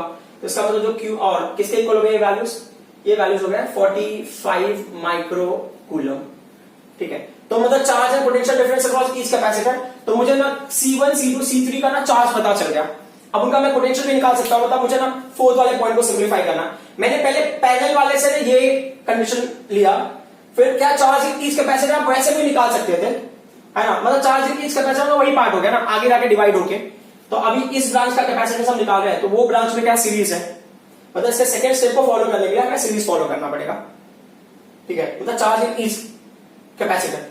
तो इस कैपेसिटर, तो ये as a one capacitor treat करने के लिए हमें ये सीरीज वाले पैटर्न को फॉलो करना पड़ेगा। तो अभी होगा 45 माइक्रोकूलम। अब हमें फोर्थ वाले पॉइंट पे आ जाते हैं। तो हमें पोटेंशियल फर्स्ट कैपेसिटर का निकालना है। तो V1 क्या होगा? V1 is Q1 upon C1। तो मतलब Q1 इज Q ना, तो Q अपॉन C1। Q का वैल्यू कितना होगा? 45 होगा, अपॉन C1 का वैल्यू 5 होगा। ये कैंसिल होगा, कितना होगा? 9 वोल्ट। अब V2 का वैल्यू लेंगे, वो क्या होगा? Q upon C2। ये हो गया 45। C2 का वैल्यू क्या है? 10 था। ये कैंसिलेशन का कितना आता? 4.5 वोल्ट आता था, या 9/2। अब हो गया वैल्यू V3 का वैल्यू अगर Q अपॉन C3, है ना? मतलब Q3 या Q3 अपॉन C3 और Q अपॉन C3। ये कितना होगा? 45 अपॉन C3 की वैल्यू कितनी है? 30 है। तो ये कैंसिल होगा, वैल्यू आ गया 1.5 वोल्ट। एक और चीज होता है, हमें कभी चेक करना होगा कि नहीं ये आंसर हमारा करेक्ट है या नहीं है। ये मुझे कैपेसिटर सीरीज में बताना चाहिए था। तो अगर आप 9 को 4.5 को 1.5 को ऐड करो तो क्या होगा? 9 4 13 हो गया, 1 14 1 15 हो जाएगा, 0.5 तो ये 15 मतलब टोटल कैपेसिटर से इक्वल आ रहा है। मतलब जो भी हमने कैलकुलेशन किया वो करेक्ट है। तो अब मुझे C1 C2 C3 का सारा डिटेल मिल गया ना, इन पैटर्न्स को ही फॉलो करके। अब क्या हो गया? पैरेलल का जो दूसरा ब्रांच है मैंने सॉल्व नहीं किया। तो दूसरा ब्रांच था वो क्या है? सेकेंड ब्रांच के लिए, है ना? सेकेंड ब्रांच से आप इसको लेना है, तो इसको अपना ऑप्शन ये कंडीशन ले लो, इसको बी कंडीशन ले लो। तो इसका मतलब मैं यहाँ पे ए कंडीशन को सॉल्व कर रहा था, अब मैं इसको सॉल्व करूंगा बी कंडीशन को। तो बी कंडीशन में मुझे क्या पता चला है? बी कंडीशन में कैपेसिटेंस का वैल्यू मुझे पता है। C4 का वैल्यू कितना है? C4 का वैल्यू है 6 माइक्रोफैराडे। ठीक है, और उसके बाद मुझे V4 का वैल्यू पता है, तो पोटेंशियल उसके अक्रॉस तो मिल गया ना, पोटेंशियल अक्रॉस ईच कैपेसिटर। तो V4 का वैल्यू कितना? 15 वोल्ट। अब मुझे क्या निकालना है? Q4 की वैल्यू निकाले। Q4 क्या होगा? C4 into V4। C4 का वैल्यू कितना है? 6 है और ये 15 है, तो 15 6 कितना होगा? 90 माइक्रो कूलम। ठीक है, अब अगर मान लो क्वेश्चन में पूछा ना what is the total charge. Total charge अगर निकालना है तो सिंपल सा कॉन्सेप्ट है कि टोटल चार्ज के लिए ना सिंपल सा एकदम सिंपल सा मेथड, टोटल चार्ज ये एक्स्ट्रा पार्ट है, वापस मैं बता रहा हूं ये एक्स्ट्रा पार्ट है। एक्स्ट्रा पार्ट में टोटल चार्ज का वैल्यू क्या होगा? टोटल चार्ज का टोटल कैपेसिटेंस। तो टोटल कैपेसिटेंस क्या है? ये सीरीज के साथ पैरेलल, तो कितना आया था? ये यहाँ पे ये 9 माइक्रोफैराडे। तो ये 9 माइक्रोफैराडे। और टोटल पोटेंशियल क्या है? 15 है, तो कितना हो गया? 135 माइक्रो कूलम। एक तो ये मेथड हो गया। दूसरा मेथड क्या होगा?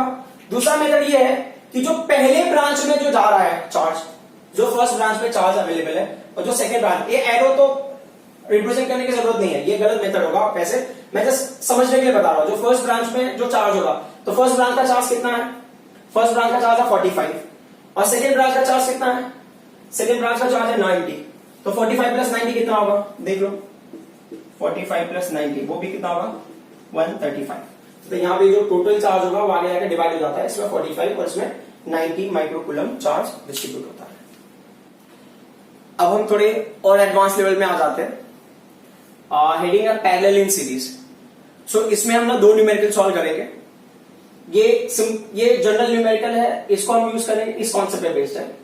और ये कैसा है? ये है parallel in series and series in parallel. ये डबल और triple combination you can say इस क्वेश्चन में है।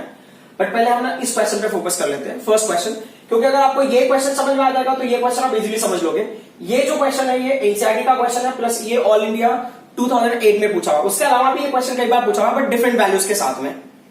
तो अभी हम देखते हैं कि कैसे सिंप्लीफाई करना है।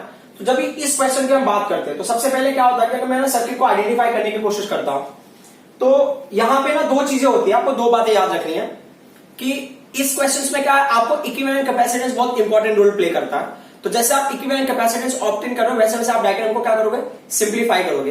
तो जैसे फर्स्ट डायग्राम मेन डायग्राम हो गया, देन सेकंड डायग्राम होगा सिंप्लीफाई करके, maybe you are going to third diagram. तो जब आप इक्विवेलेंट कैपेसिटेंस आ रहे हो तो फर्स्ट से second to third you are going in that way. But जब आप न्यूमेरिकल सॉल्व करोगे चार्ज पोटेंशियल एंड ऑल, तब आप कौन सा डायरेक्शन में आओगे, रिवर्स डायरेक्शन में। पहले आप लास्ट डायग्राम सॉल्व करोगे, then second last, then third last, then fourth last, then first and all in that way. Question solve करेंगे तो आपको आइडिया मिल जाएगा। सो मैं यहां के हिसाब से कंसिडर कर लेता हूं कि जैसे ये अगर कंडीशन हमने ले लिया तो ये कैपेसिटर C1 है, ये कैपेसिटर C2 है, ये कैपेसिटर C3 है, ये पावर सप्लाई है। तो अगर मान लो जैसे मैंने लिक्विड फ्लो का कंसिडर किया तो लिक्विड फ्लो यहां से जा रहा है, फर्स्ट कैपेसिटर से पास हुआ, फर्स्ट कैपेसिटर से पास होने के बाद भी वो लिक्विड फ्लो डिवाइड नहीं हुआ। इसका मतलब क्या हो गया कि ये इसके आगे जो कॉम्बिनेशन वो सीरीज में है इसके, अगर इसके पहले ही डिवाइड हो जाता तो मतलब वो पैरेलल हो जाता, इसमें से पास होके चला गया विदाउट डिवाइडिंग, इसका मतलब ये C1 किसी के साथ में सीरीज में कनेक्टेड है। तो ये पॉइंट से लेके ये पॉइंट से जो इसके बाद जो पार्ट आएगा वो सीरीज में होगा। बट व्हाट इज हैपनिंग, जब इस पॉइंट के बाद मैं यहां पे पहुंचता हूं तो व्हाट आर वी गेटिंग कि यहां पे दो ब्रांच बन जाता है, यहां पे हमें दो ब्रांच मिल रहे हैं।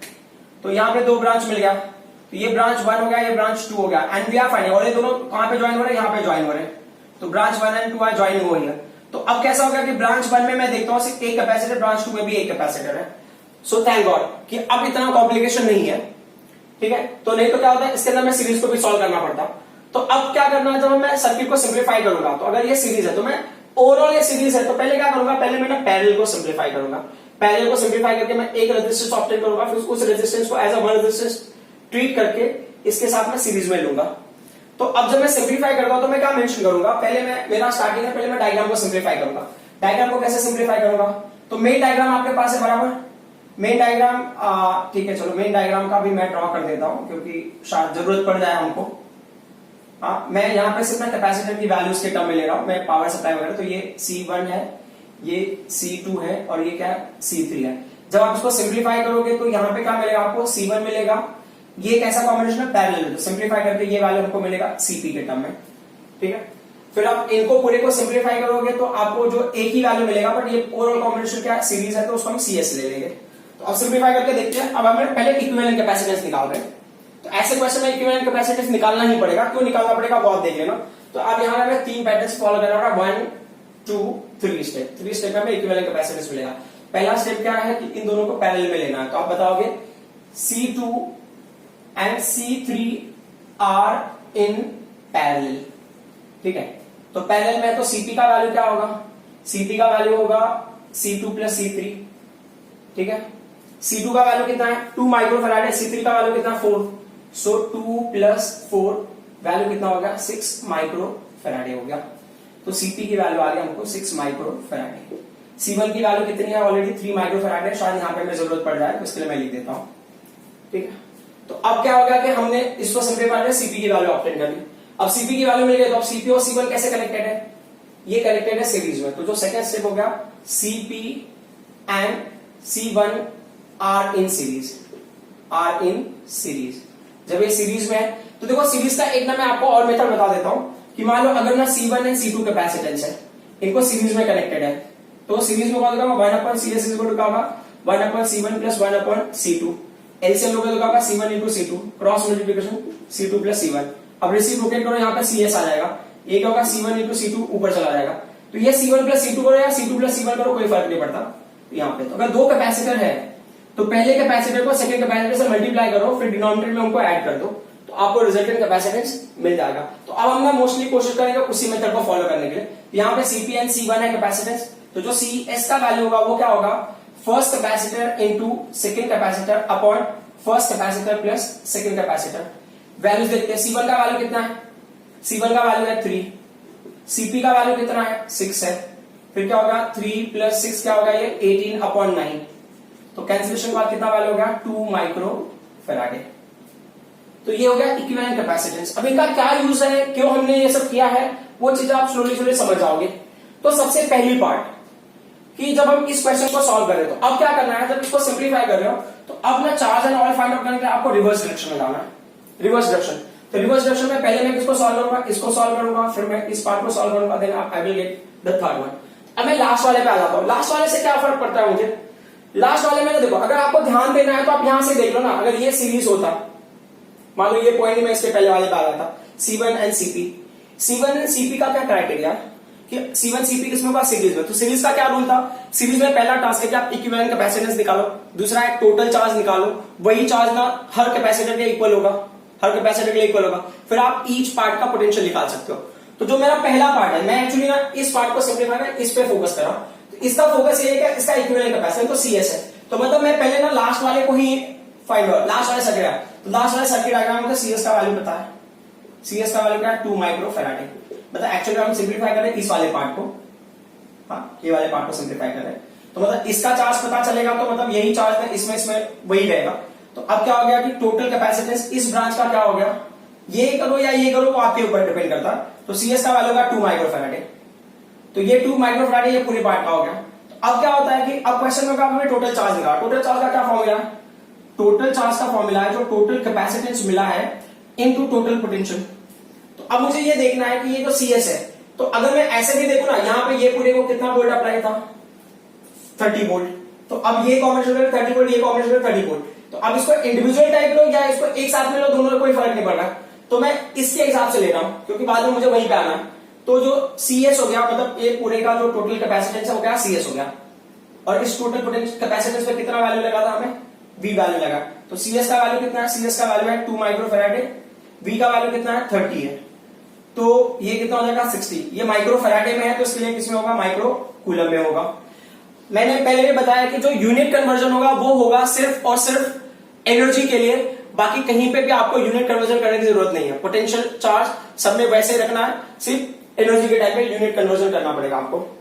ओके, अब ये हो गया टोटल चार्ज मिला। तो ये जो टोटल चार्ज, ये जो यहाँ पे चार्ज है वही चार्ज ना इसमें डिस्ट्रीब्यूट होगा, है ना। जैसे अगर आपको याद होगा ना, हमने लिया था C1 C2 C3 को रिप्लेस करने के बाद जो चार्ज जो टोटल कॉम्बिनेशन में फ्लो रहा था वही रिप्लेस करना इक्विवेलेंट में फ्लो रहा था, तो कोई फर्क नहीं पड़ता।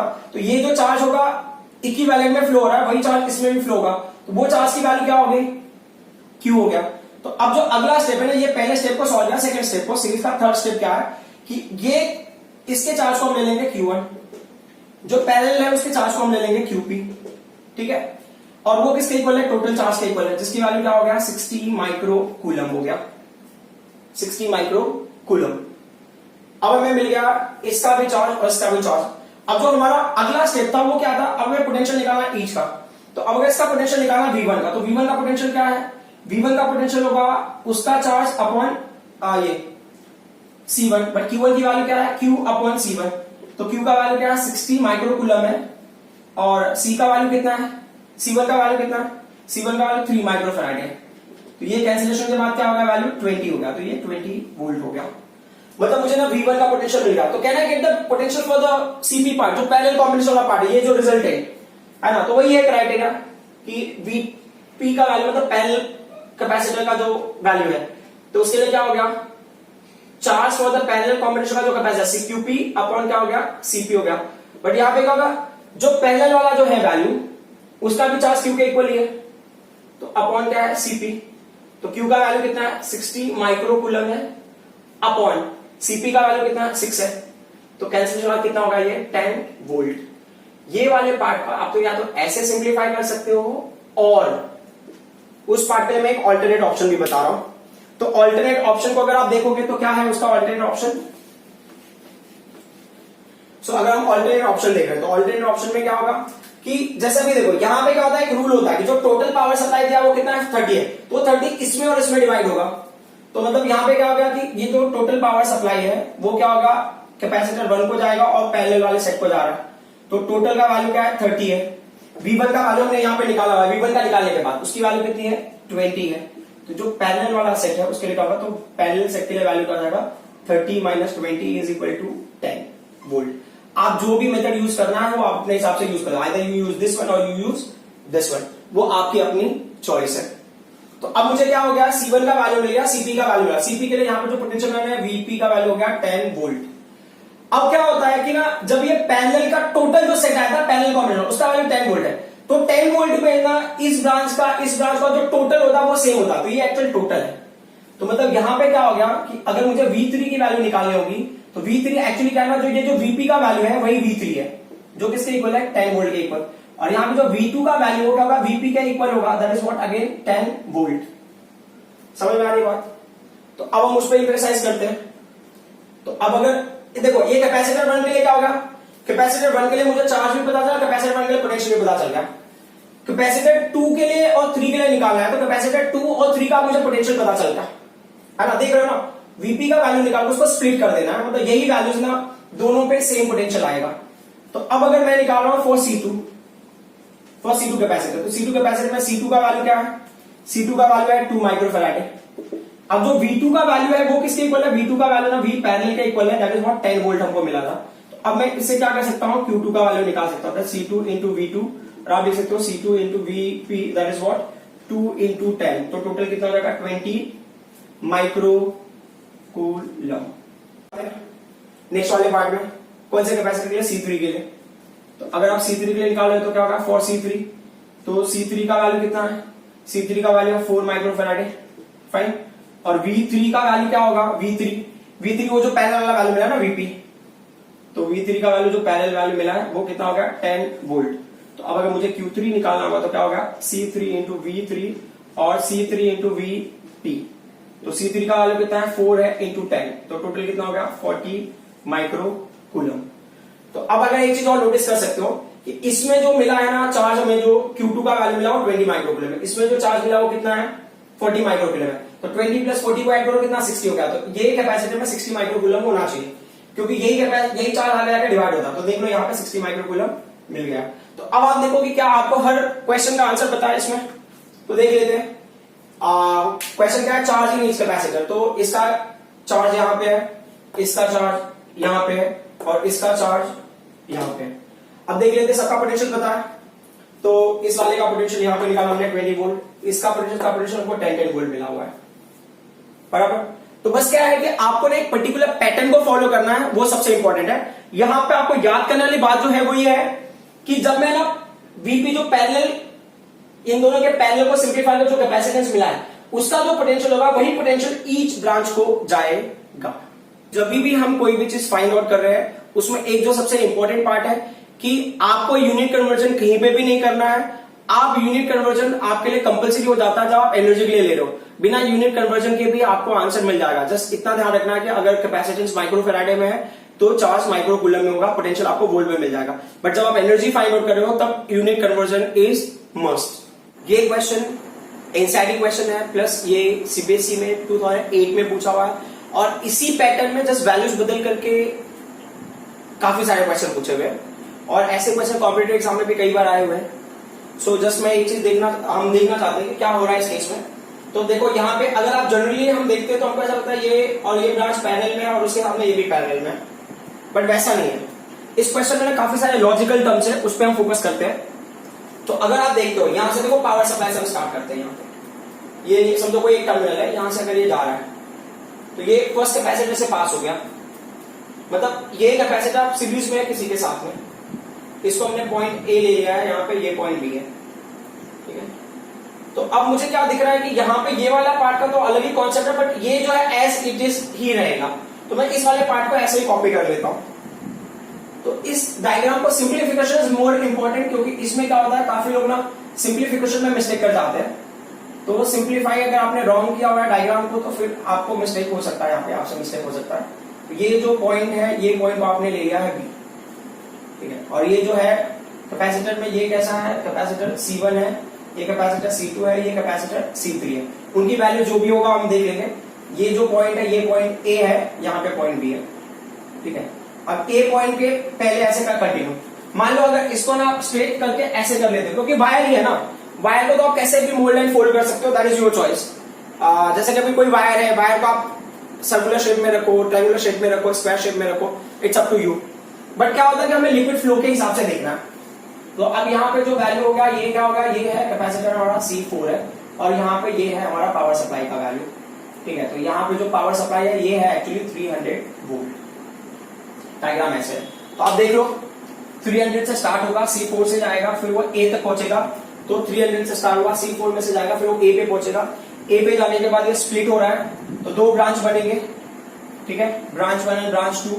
तो यहाँ पे भी ये क्या हो गया, ब्रांच 1 बना और ब्रांच 2 बना। फिर उसके बाद ये दोनों ब्रांच कहाँ पे ज्वाइन हो रहे हैं, पॉइंट बी पे ज्वाइन हो रहे हैं, पॉइंट बी पे ज्वाइन हो रहा है। तो ये branch 1 and branch 2। If you see यहाँ पे ब्रांच 1 में दो कैपेसिटर है, C2 एंड C3। यहाँ पे भी ब्रांच 1 में दो कैपेसिटर C2 एंड C3, और ब्रांच 2 में कौन सा कैपेसिटर, सिर्फ एक ही कैपेसिटर है C1।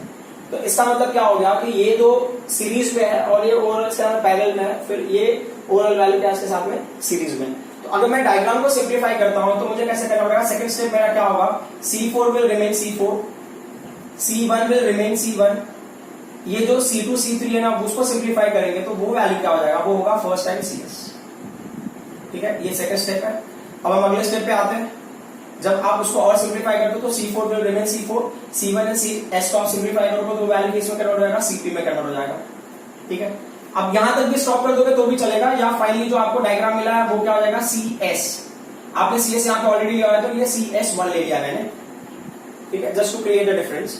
तो अब मेरे पास ये 4 स्टेप्स हो गए, ये फर्स्ट हो गया, ये सेकंड स्टेप हो गया, ये थर्ड स्टेप हो गया और ये फोर्थ स्टेप हो गया। तो जब मैं इस डायग्राम को रिवर्स में सॉल्व करूंगा तो मेरा ना पहला कंक्लूजन ये वाले पार्ट से नहीं, मतलब ये वाले पार्ट को आप छोड़ देना, इसको कंसीडर करते हो, इसका इक्विवेलेंट तो यही है ना, तो वहां से हम सिंप्लीफाई करेंगे। पहले हम तो इक्विवेलेंट कैपेसिटेंस को देख लेते हैं कि क्या करना। तो पहले पार्ट में का जो फर्स्ट पार्ट है, हमने C2 C3 को सिंप्लीफाई करके किसमें किया, CS में किया, तो CS मिलेगा। तो CS का फॉर्मूला क्या है, जो फर्स्ट कैपेसिटर है into second capacitor upon sum of those capacitors. C2 का वैल्यू कितना लिया हमने, C2 का वैल्यू 200 पिको फैराड है, C3 का वैल्यू 200 पिको फैराड है, यूनिट पिको फैराड है, ध्यान देना। तो ये कितना है, 200 इंटू 200 अपॉन 200 प्लस 200। ठीक है, तो ये कितना हो जाएगा, ये जो हमको वैल्यू मिला है ना, तो ये कितना हो गया, ये 200 है इंटू कितना है, ये 200 है अपॉन कितना हो जाएगा, ये 400 हो गया। कैंसिलेशन 2 जा एंड कैंसिलेशन कितना हो गया, ये 100 पिको फैराडे। इसकी वैल्यू है, ये CS की वैल्यू है। ठीक है, तो CS की वैल्यू हो गई 100 पिको फैराडे। हाँ, फिर आगे देखते हैं जो भी करना। अब जो दूसरा पॉइंट है वो क्या है कि CS से C1 को आप सिंप्लीफाई करना है, CS से C1 को इसको सिंप्लीफाई करके हमें ये वैल्यू मिला। अब ये दोनों को सिंप्लीफाई करोगे तो ये दोनों का सिंप्लीफिकेशन क्या है, C1 एंड CS कैसे कनेक्टेड है, तो C1 and CS are in parallel. तो पैरेलल का कॉन्सेप्ट तो बहुत सिंपल सा है कि CP डायरेक्टली ऐड करना, C1 प्लस CS। C1 का वैल्यू कितना हमको मिला, C1 का वैल्यू देख लो, C1 का वैल्यू 100 है पिको फैराडे। अब वो क्या है, ये CS के साथ में ऐड हो रहा है, तो CS का वैल्यू कितना मिला हमको, 100 मिला। तो 100 प्लस 100, मैं वैल्यूज ही लिख लेता हूँ ना, मतलब यूनिट को छोड़ो, ये 100 और ये वैल्यू कितना, ये भी 100 ही है। ठीक है, बाद में काम आएगा, कितना होगा ये 200 पिको फैराडे। तो अब क्या होगा, ये दोनों को सिंप्लीफाई करके जो CP का वैल्यू मिला हमें वो कितना मिला, 200 पिको फैराडे मिला, और C4 का वैल्यू क्या है, 100 पिको फैराडे। तो अब क्या करना है, अब हमें ये दो को सिंप्लीफाई करके CS1 निकालना है। तो क्राइटेरिया अगेन सेम कंडीशन। तो आप बताओगे C4 and CP are in series, है ना, C4 and CP are in series. ठीक है, तो C4 and CP are in series, तो क्या क्राइटेरिया होगा सीरीज का, तो ये CS1 ले लिया हमने इसको यहाँ पे डायग्राम में। तो CS1 का वैल्यू जो फर्स्ट कैपेसिटर है इनटू सेकंड कैपेसिटर अपॉन क्या होगा, first capacitor value plus second capacitor value. तो C4 का वैल्यू कितना है, C4 का वैल्यू 100 है, CP का वैल्यू कितना है, 200 है। तो 100 प्लस 200 को ऐड करोगे तो 300 आएगा, मैं टाइम वेस्ट नहीं कर रहा हूं। तो ये क्या होगा, CS1 का वैल्यू हो जाएगा 200 अपॉन 3 पिको फैराडे। अब तक हमने सिर्फ निकाला है रिजल्टेंट कैपेसिटेंस। अब हमें क्वेश्चन पे आना है, find charge and potential difference across each. तो जब आप ऐसे क्वेश्चंस में जब आप सिंप्लीफाई करते हो तो एज आई सेड ना, आपको रिवर्स ऑर्डर में जाना पड़ता है। तो अब ये लास्ट वाले पार्ट का मतलब ना, ये इसका ही सोल्यूशन ही है ना, तो इसके एक स्टेप पहले जाते हो तो क्या होगा, ये वाले इससे फोकस करना स्टार्ट करते हैं। तो इस पे फोकस करते हो तो ये कैसा कॉम्बिनेशन है, C4 and CP, it's a series combination. Series combination का रूल क्या है उसको फॉलो करेंगे। सीरीज कॉम्बिनेशन का जो पहला रूल है रिजल्टेंट कैपेसिटेंस, तो इन दोनों का रिजल्टेंट कैपेसिटेंस हमें क्या मिल रहा है, CS1 मिलेगा, जिसकी वैल्यू कितना है, CS1 की वैल्यू है 200 अपॉन 3 पिको फैराडे। पहला स्टेप है। सेकेंड स्टेप क्या है, उस कॉम्बिनेशन के लिए टोटल चार्ज निकालो। तो टोटल चार्ज का क्या फॉर्मूला है, Q इज इक्वल टू जो टोटल कैपेसिटेंस होगा या इक्विवेलेंट कैपेसिटेंस होगा इनटू टोटल पोटेंशियल। तो देखो ये पूरे सेट पे 300 है, तो यहाँ पे भी पूरे सेट पे 300 300 300, तो ये पूरे सेट पे 300 एप्लीकेबल है। तो अब देखो Q का वैल्यू कितना होगा, CS1 का वैल्यू है 200/3 इंटू ये क्या होगा 300, कैंसिलेशन किया तो ये क्या हो गया 100 हो गया। तो Q का वैल्यू कितना हो जाएगा, ये हो जाएगा 20,000 पिको कूलम। तो एज आई सेड अगर आप यूनिट नहीं भी कन्वर्ट करोगे तो भी कोई इश्यू नहीं है, आपको आंसर मिल ही जाता है। ठीक है, अब यही बात है हमें बताना है कि ईच के लिए भी सेम होगा। तो इस वाले पार्ट के लिए फाइंड आउट करें तो मतलब अगर Q का वैल्यू तो मतलब Q4 एंड QP का वैल्यू क्या होगा, सेम होगा। तो जो Q4 का वैल्यू होगा और जो QP का वैल्यू होगा वो क्या होगा, सेम होगा। और किसके इक्वल होगा, Q के इक्वल होगा, that is what 20,000 pico coulomb. अब जो हमारा फोर्थ स्टेप है सीरीज के लिए वो क्या है, पोटेंशियल अक्रॉस ईच। तो अब इसमें ना ईच के लिए पोटेंशियल बोला है, अगर किसी पर्टिकुलर पार्ट के लिए पूछा, C4 के लिए पूछा होता तो कोई टेंशन नहीं होता, बट इन्होंने ईच पार्ट के लिए पूछा है। तो C4 के लिए वैल्यू क्या है, अगर मैं V4 फाइंड आउट कर रहा हूं तो V4 के लिए क्या क्राइटेरिया है, CV is equal to Q। तो ये क्या हो गया Q4/C4, Q4 is actually equal to Q and ये C4, Q4 का वैल्यू क्या है, ये 20,000 पिको कूलम आया है। C4 का वैल्यू क्या है, C4 का वैल्यू है 200, सो 200 पिको फैराडे। तो ये कैंसिलेशन होगा तो फाइनली कितना आ जाएगा, ये 200 वोल्ट आ गया। मतलब इस सर्किट में 300 में से 200 वोल्ट ये ले लेगा। तो अब ये जो पूरा सेट है ये 100 वोल्ट लेगा ना। तो दो मेथड है मेरे लिए अब किसका वैल्यू निकालने के लिए, to find out value for the VP। ये इसका पोटेंशियल लेगा, अब इसका पोटेंशियल निकालना है। तो potential for the parallel combination, तो potential for the parallel combination में क्या होगा, QP/CP। QP एक्चुअली क्या, पैरेलल कॉम्बिनेशन में जो पैरेलल वाला जो वैल्यू है, मतलब पैरेलल कैपेसिटर का जो चार्ज अगर निकालना है तो उसका कैपेसिटर का वैल्यू 200 पिको फैराडे आया हमको, CP का वैल्यू, और उसमें चार्ज का वैल्यू जो टोटल चार्ज के इक्वल ही है। तो ये क्या Q के इक्वल है, तो Q/CP that is what, Q का वैल्यू कितना है, ये 20,000 pico coulomb divided by CP का वैल्यू क्या है 200।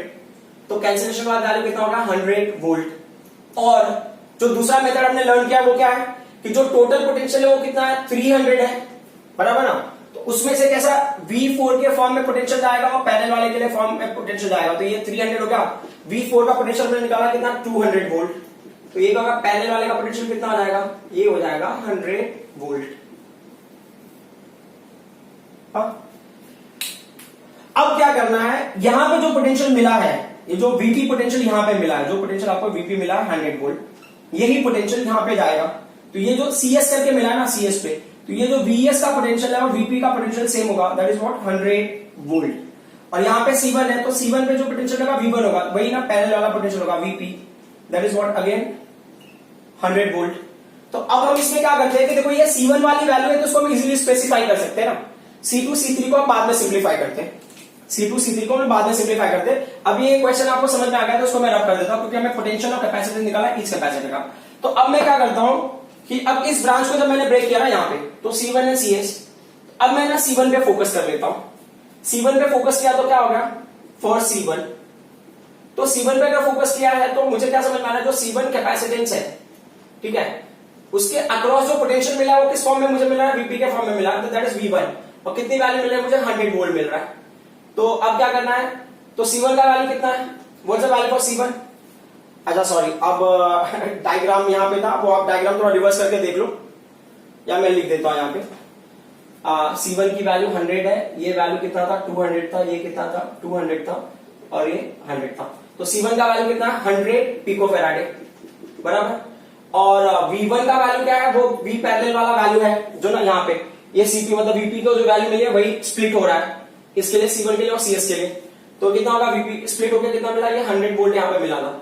अब मैं क्या कर सकता हूँ, Q1 की वैल्यू निकाल सकता हूँ, C1 into V1 that is what C1 into VP। मैं वैल्यूज लिख रहा हूँ बार बार, ये फॉर्मुलेस में सोचा आपको समझ में आ जाएगी करना क्या है। तो ये 100 इंटू 100 अगर आप लोगे तो ये कितना हो जाएगा 10,000 आ जाएगा पिको कूलम, क्योंकि ये पोटेंशियल वोल्ट में है और ये पिको फैराडे में है। तो आपको ये वैल्यू मिल गया। अब हम आ जाते हैं लास्ट वाले पार्ट पे। तो लास्ट वाले पार्ट के लिए मैं क्या करता हूं कि ये जो मिडल वाला पार्ट है ना इसको रब कर देता हूं मैं यहाँ पे। लास्ट वाले पार्ट को मैं यहां सिंप्लीफाई करता हूं, ठीक है। तो लास्ट वाले पार्ट को हम यहां सिंप्लीफाई करते हैं।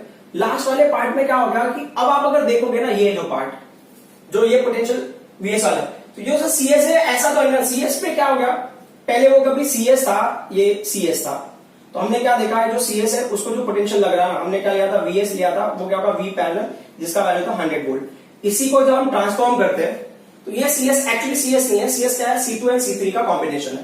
तो ये क्या है, इसमें कैपेसिटर C2 है और उसमें कैपेसिटर क्या है, C3 है। और यहां पे क्या हो गया, पोटेंशियल जो है आपको मिला हुआ है, वो पोटेंशियल को क्या लिया था हमने, VS लिया था या VP लिया था, दैट वाज 100 वोल्ट। तो अब अगर नोटिस करने के हिसाब से आप देखो तो ये कैसा कॉम्बिनेशन होगा, ये सीरीज हो गया, सीरीज में एक पोटेंशियल अप्लाइड है। तो अब सीरीज वाला कॉन्सेप्ट हम फॉलो करना स्टार्ट कर देंगे। तो पहला सीरीज का कॉन्सेप्ट क्या है, what is the first point for the series. Series में पहले आप इक्विवेलेंट कैपेसिटेंस निकालो, मतलब C2 एंड C3 का जो इक्विवेलेंट कैपेसिटेंस है वही CS है, तो वो वैल्यू तो हमको ऑलरेडी मिला हुआ है। तो इक्विवेलेंट कैपेसिटेंस CS का वैल्यू है 100 पिकोफैराड, तो 100 पिकोफैराड हमको मिला हुआ है। फिर दूसरा पॉइंट क्या है, आपको टोटल चार्ज निकालना है। तो टोटल चार्ज आपने यहाँ पे Q नोटेशन से पहले निकाला हुआ है, तो हम इसको Q नहीं लेंगे, हम इसको ना Q डैश ले लेते हैं, या QS ले लो, चलेगा ना, total charge for this series. तो QS का वैल्यू क्या होगा, इस कॉम्बिनेशन के लिए जो रिजल्टेंट कैपेसिटेंस होगा इनटू इसका जो पोटेंशियल। तो अब ये जो पर्टिकुलर सेट है, ये सेट के लिए जो हमें पोटेंशियल मिला ना, इसके लिए कितना पोटेंशियल, 100 वोल्ट है। तो CS का वैल्यू कितना, 100 है, और ये कितना, 100 वोल्ट है। तो ये भी कितना चार्ज देगा, 10,000 पिको कूलम चार्ज देगा, बराबर। तो पहला पॉइंट होगा टोटल कैपेसिटेंस निकालना है, फिर टोटल चार्ज निकालना है। तो अब इसका मतलब क्या होगा, ईच का चार्ज मिल जाएगा। तो charge in the capacitor 2, charge in the capacitor 3 will be the total charge of this series. तो ये कितना हो गया, 10,000 पिको कूलम मिल गया हमको। अब हम आ जाते हैं लास्ट पार्ट पे। लास्ट पार्ट क्या है, पोटेंशियल अक्रॉस ईच। तो पोटेंशियल का क्या कॉन्सेप्ट है, तो पोटेंशियल अगर 2 पे निकाल रहा है तो ये क्या होगा, चार्ज इन 2 अपॉन कैपेसिटर 2। तो चार्ज 2 का क्या होगा, ये QS की वैल्यू होगी एक्चुअली। तो ये कितना है, 10,000 है, अपॉन C2 का वैल्यू कितना है, 200 है। तो 200 से डिवाइड करोगे तो ये कितना हो जाएगा, 50 वोल्ट हो जाएगा। तो सिमिलरली अब मैं क्या किसके लिए निकाल रहा हूं, नेक्स्ट वाला पॉइंट। नेक्स्ट वाला पॉइंट क्या है, V3। V3 के लिए क्या लेंगे हम लोग, Q3 लेंगे अपन C3 लेंगे। बट Q3 का वैल्यू क्या हो गया, QS वाले के इक्वल है। तो C3 QS का वैल्यू क्या है, 10,000 पिको कूलम अपॉन ये 200 था पिकोफैराड, कैंसिल हुआ, कितना हो गया, 50 वोल्ट। सो अब देख लेते हैं, do we know each and every term. So अब आप देख लो जो कैपेसिटर 4 है, कैपेसिटर 4 का जो चार्ज और पोटेंशियल है, तो कैपेसिटर 4 का चार्ज एंड पोटेंशियल यहां था। इसके पहले यहां पे हमने निकाला जो था ना, कैपेसिटर 4 का आपको चार्ज मिला होगा यहां पे, अब नोट देख लेना नोटबुक में आपके। या जो आप वीडियो को पीछे लेके एक बार देख लो। तो C4 के हिसाब से मुझे Q4 का वैल्यू मिल गया था। वो जो Q4 का वैल्यू था, एक्चुअली जो Q मिला था वो Q4 था, मतलब यहां पे ये इसको सिंप्लीफाई किया था हमने, तो इसको सिंप्लीफाई किया तो हमको Q मिला था। तो वो Q से हमें Q4 का वैल्यू मिला था और QP का वैल्यू मिला था। तो Q4 का वैल्यू मिलने से हमें क्या, V4 का वैल्यू मिल गया। तो ये हमने सिंप्लीफाई कर लिया था, तो हमें Q4 के बारे में सब पता चल गया। अब हम देखते हैं C1 C2 वाला। तो जिसमें से ना C1 का वैल्यू हमें यहां मिलेगा, C1 का हमें क्या है, पोटेंशियल मिल गया, C1 का हमें चार्ज मिल गया, और C2 C3 का हमने यहां पे सिंप्लीफाई किया हुआ है। जो चीजें हमें याद रखनी उसमें वो ये है कि सीरीज कॉम्बिनेशन में 4 स्टेप को फॉलो करना है। पहला ये होगा कि आप पहले टोटल कैपेसिटेंस निकालोगे, फिर टोटल चार्ज निकालोगे, देन चार्ज टू ईच निकालोगे, फिर पोटेंशियल अक्रॉस ईच, और उनमें से टोटल चार्ज के लिए total capacitance to total potential करोगे, और जो टोटल चार्ज होगा वही चार्ज होगा ईच कैपेसिटर के लिए। और पैरेलल में क्या करना है, पहले जो भी पोटेंशियल होगा वो पोटेंशियल हर ब्रांच को सेम होगा, ठीक है, और फिर ईच ब्रांच का डिटेल आप निकाल सकते हो। वैसे जो टॉपिक्स है वो हमारे कंप्लीट हो गए इस सीरीज एंड पैरेलल कॉम्बिनेशन के लिए। एक बहुत ही इंपॉर्टेंट दिस कंडीशन है कि जैसे ये डायग्राम देख सकते हो, कैपेसिटर C1 है, C2 है, C3 है, और फिर ना एंड में दिए रहते हैं potential difference to the circuit is V volt. So कभी कभी क्या होता है ना कि ये ग्राउंड देख के और यहाँ पे ये देख के पावर सप्लाई कहीं पे दिख नहीं रहा है, तो लोग ना बहुत कंफ्यूज हो जाते हैं। तो इतना कंफ्यूज होने की जरूरत नहीं है, और लोग क्या करते हैं, क्वेश्चन छोड़ देते हैं। ये सबसे सिंपलेस्ट क्वेश्चन है।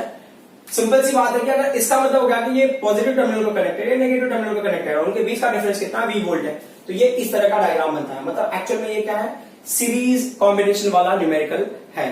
कई बार मैंने देखा है कि लोग ना इस क्वेश्चन को देख के मोस्टली छोड़ देते हैं कि हो सकता है ये क्वेश्चन का पैटर्न अलग है क्योंकि यहाँ पे ना अर्थ कनेक्शन दिया हुआ है, बट ये क्या है, एक्चुअल में सीरीज कॉम्बिनेशन है। अर्थ कनेक्शन जस्ट सेफ्टी के लिए इन्होंने दिया हुआ है। और जो अब तक हमने किया उनमें से आपको यही बात याद रखनी कि यूनिट कन्वर्जन बाकी के लिए नहीं करोगे चलेगा, बट एनर्जी के लिए आपको यूनिट कन्वर्जन करना कंपलसरी है। ये टॉपिक्स बहुत इजी है, प्रैक्टिस के साथ में आपको आराम से आ जाएगा, बट यही है कि प्रैक्टिस की रिक्वायरमेंट है। विदाउट प्रैक्टिस इसमें बहुत कंफ्यूजन के चांसेस है। जितना आप प्रैक्टिस करोगे उतना ज्यादा क्लेरिफिकेशन आपको मिलेगा, बट यही कंडीशन है कि जो मैंने आपको पॉइंट्स बताए उन पॉइंट्स को फॉलो करोगे तो आपको कोई भी क्वेश्चन होगा सीरीज एंड पैरेलल कॉम्बिनेशन का आपको आंसर मिल ही जाएगा। Thank you very much.